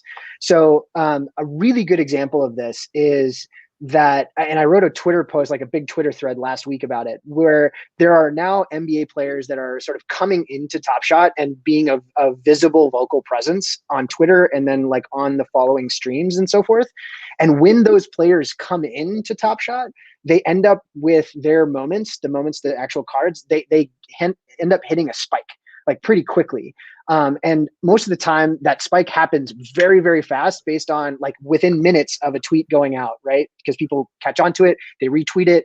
Then there's a tail of people running to the marketplace to try and purchase the lowest volume of those things. And then you see this like trading wall of like, you know, everything that was listed stacked up right on top of one another to say like everything that got up to a certain point is just going to get gobbled up until more people realize that this player is now involved. And it might be in the course of like 2 hours that something like that happens. So I think right now, if you're in Top Shot now and you have an account, great. If you don't have an account right now, they're in the middle of a pack drop, like literally right this minute, and there will be one later tonight. And they disable account creation around pack drops to prevent some of the bot activity, which is a big concern for them. So we don't want Pete to create 20 burner accounts and, you know, bot the pack drop so that I get 20 shots at it. They're really trying to make it fair from a consumer experience perspective. So they do kind of tighten up restrictions around new account creation around those things. But if you do get in, right, there is stuff going on this weekend, right? There is the All-Star game going on this weekend. So there's going to be a lot of focus on the 26 players that are in the All-Star game, right? And obviously the blue chip, you know, if we think about stock market, right, there are blue chips and then there are, you know, risers and fallers and all these other things, right? And right now the focus is, and it should be on blue chip, right? Like who are these people that are in the All-Star game that are, you know, they're not just popular, but they're also excellent at basketball, which both of those things matter a lot in this game, right? So LeBron James is sort of in a class all of his own. And it's, you know, he's an outlier relative to everybody else. He's so much more expensive than everybody else because he has the best moments and all of these things. So if you sort of remove him from the equation, I think when you start to look at prices of perennial all-stars that are at the tail end of their career that then might not have many more moments minted in future years. So the supply of their moments is going to be relatively scarce compared to some of the younger guys over time. You start to see like relative to where, you know, who's underpriced relative to people that have been a 12-time All-Star. And the person that pops out to me all the time is Chris Paul, right? Like Chris Paul has been in a bunch of All-Star games forever and ever and ever. I think he's entered the league in like 2005. So we've got like 16 years and, you know, 13 or 14 All-Star games of Chris Paul. He's playing on a like not great team right now in Phoenix with Devin Booker, who is also an All-Star. But he's someone that other than, you know, if you look at all the guys that have been in 10 plus All-Star games or 8 plus All-Star games, you get James Harden, you get LeBron James, you get some of these guys like him, but he's sort of on the lower end of that tier in terms of pricing in the marketplace. So it's like, okay, could he get a pop, right? From being in the All-Star game and focus on him? If he decides to retire after this year, and you're looking not just in the short term, but in the medium or longer term of this collectible space of like, what happens if Chris Paul hangs him up at the end of the year? Much like the Vince Carter moment that Luke was mentioning earlier, where it has inherent value because it's a cool moment and it's a special thing, but like, there's not going to be any more Vince Carter moments, or if they are, it's going to be from previous seasons. This is his last. So there's going to be some of those elements as well that like, as players reach the ends of their careers, where are opportunities that you can leverage that information about basketball for these types of things. So if you're thinking about not just blue chip guys, but some of the potential risers and fallers, like someone like Trevor Ariza, it sticks out to me, right? He's got a single moment in series 1 that is probably in the like $100-ish range, maybe 150. I don't know what it is offhand. I could actually look it up in a minute. But with that, like, is that going to be his last moment? So that's an angle to sort of play this out. Right now, his base set 1 is worth the lowest ask for it is $109. And there's only 3,345 of those minted. So there will only ever be 3,345 Trevor Arizas from there. I don't know if he's going to get a new moment in S2. Who knows if he's going to play next year? But will that? And you sort of have to guess, and you have to make bets on this stuff. But like, will that matter? Will people know that this person is retired, and will they care? But generally speaking, the way that I'm sort of approaching it is trying to take advantage of information that I know that not everybody of the 300,000 people that are in Top Shot might not, because I'm plugged in or I pay attention or whatever those things are. In the same way, I was listening to your show just before this, mining information about Leslie pool supplies and a shortage in the manufacturing of chlorine and some of those things that inform how you approach making a buy on a product that the general public, Joe public, might not know yet. Like, it's public information. It's not secret or proprietary in any way, shape, or form, but you're making informed analyses on information that you have access to that everybody else does, but you're making thought process of, okay, that means this. Or the shortage of US steel, I think was the other example before this. There's going to be things like that as well that will affect the market in a similar way. But it's far more reactionary perhaps than a traditional stock market ticker relative to information dropping and so forth. So it's weird. It's fun to get in there. And I think the marketplace buying and selling is probably my favorite thing about the whole thing, about NBA Top Shot as a whole, because it's a game and it's a lot of fun to play. Yeah, I know I've been exploring the marketplace, trying to find people, with maybe only one moment out there, people with their first moment in Series 2. So maybe it's a little bit cheaper than those Series 1 drops. So we do have another show coming up. So before we wrap, let's bring producer Aaron back on. I believe he's got a question for you. What do you got, Aaron? Are you learning a lot about NBA Top Shot here? How's it going? Yeah, I have been. I've just been listening in and learning. It was a question popped up in my head kind of when something that Luke was talking about earlier, more about kind of like the investing side of it. And that's why I was just relating it in my head to kind of like investing, stock markets and stuff. So what it sounds like is if you have a guy who's, not in that top class of LeBron James, Steph Curry, but, a solid basketball player. I'm from St. Louis, so I'm thinking like Jason Tatum, Bradley Beal, something like that. Say someone has like kind of a down year or something like that, or maybe not even a down year, but maybe they're just not playing well for a month, or maybe they're hurt and not playing. And then you get in there and get some of their moments, and then all of a sudden they start playing well. It can be just like a stock, where if a stock's not doing well, whatever. Exactly. And another good example, if anybody's in here, there is a rookie. His name is Killian Hayes. He plays for the Detroit Pistons. There are 4,000 of his moments that are minted. He was injured January 7th and has only played 7 games in 2021, right? Or 2020 and 2021. He's coming back soon. It was a hip injury. They don't think it's bad, but he's very good. And relative to other rookies in the marketplace, so you can kind of cross-section apples to apples, other rookies like LaMelo Ball or James Wiseman or Anthony Edwards, right? He's very depressed relative to that because he hasn't played. And there isn't much film on him, or there's not much hype around him because he's only had 7 games. So if you're making a speculative investment potentially of what could future performance look like, does he have staying power to be an all-star in the league potentially next year or the years beyond? If you're making those sort of decisions based on timetables later, certainly something that you could look at. But definitely look at AD is another example. Anthony Davis is injured right now. And sort of prices more generally are dipping relative to this hype cycle that we were seeing. But, will he get some love from the All-Star game, even though he's sitting out? Will he get some love once he comes back? I think yes. But, it's all a game. And I think it will be tied very specifically towards like overall growth of the user base and how people who are coming into Top Shot will perceive the value of something, right? So as you're coming in and you're making those choices, or you're plugging in those search terms, like that's a very common thing to then frame your reference of what might have value down the line when 100,000 more people that are similar to you have the same thought process, right? When you came in, you probably looked at LeBron James first, or, insert name of really star player that you're interested in from your region or whatever. That's the same thought process that everybody goes through. So there is some value in that to look at for sure. Yeah, definitely. It makes it makes almost like too much sense that if a guy's not playing, for a little bit, that all attention might not be on him. So you can go in and scoop up a card or a moment for a little bit lower. And then next thing you know, when he comes back and is playing well or playing better than he was at the time, then that would go up a little bit.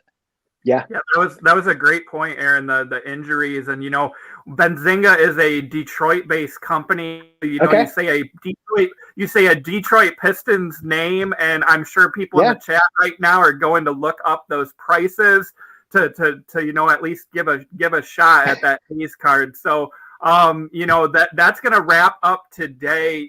Pete, I can't thank you enough for coming on the show. To Luke as well, to kind of explain NFTs, NBA Top Shot to our audience. Definitely, an area we want to grow with our coverage with crypto and NFTs. So, thank you for your day, and hopefully we can bring you both back on again. Yeah, that sounds good. And next time I'll try and have better audio and internet. I live out in the country. I have like 12 megabytes download and like 2 megabits upload. So I'm working on trying to get something situated that's better than what I have now. But growing pains for sure in the Plunge Father household for figuring out how to stream. No problem. Yeah, next time maybe I'll have some packs saved up too, and we can open them live on stream. I know you guys do that a lot, so I'm looking forward to getting some new packs hopefully over today or tomorrow. So thank you again for joining us on the show. It was a pleasure to be here. All right. What did you think, Aaron? Did you learn a lot? I know I learned so much. I've only been in NBA Top Shot for a little bit, and I bought a couple moments off the marketplace. I haven't been able to, get in these big pack drops because it's that luck of the draw with the lottery system. But, as he mentioned, there is the pack drop tonight or tomorrow that I'm hopefully going to get in on that. So looking forward to, seeing what I get. Yeah. I mean, trust me, I'm kind of a Top Shot. Well, I will say I'm a Top Shot virgin because I've never bought anything on there. And I don't know. Have you actually successfully bought anything on there or just tried? Yep. So I've bought moments. I have not been successful with buying packs, but I got on there, probably a month or two ago, and I was able to buy. I just went to the marketplace, picked out some cheap ones, watched the highlight, and I was like, all right, I'll buy a couple moments, and I was able to snag a couple under $10, and they've doubled or tripled in price based on the current bids for them. So. Yeah, and I mean, I know we've had a lot of people asking us for kind of some more information on NFTs and Top Shot in general, and I thought no better way than to bring on people that do it kind of more full time than we do. And I know you were in contact with them about with Luke and Pete from the First Spin about writing articles about NFTs. So I appreciate you organizing that and bringing them on. Yeah, of course. That's one thing we do well at Benzinga, right? If we don't know the answer or we're not the expert, why not find the expert or the person that can answer the question? So yeah, I've done a couple articles on NBA Top Shot. I'm going to do an article on this interview. So, stay tuned to Benzinga for more coverage on NFTs and NBA Top Shot. But hopefully everyone out there, enjoyed that interview and got their questions answered. Otherwise, I tried to drop their Twitter handles in there. They're very open to responding as well. So, and then they do have that podcast too, where you can listen in and get some ideas and some education. 100%. And then I will just let everyone know, kind of programming note right now, coming up, we have a fireside chat with Spencer and a trader, Sean Deckmar. Sean is a day trader, mostly a momentum trader. And so that should be a really interesting conversation. As soon as this video ends, which I'm about to cut it off here in a second, it will redirect you to that fireside chat. So you don't want to miss out on that for some more trade ideas, some more strategies. Chris, is there anything else you want to add before I wrap up here? No, that's it. Thanks for everyone for tuning in. And yeah, sounds like Spencer has a great guest lined up for that fireside chat. So keep it locked right here on Benzinga all day long. Yes, sir, baby. And if you are leaving us, have a great weekend. And hopefully we'll get some better market next week. Yeah, hopefully we see more green next week, especially in SPAC land. So thank you, Aaron. Yep. All right, y'all.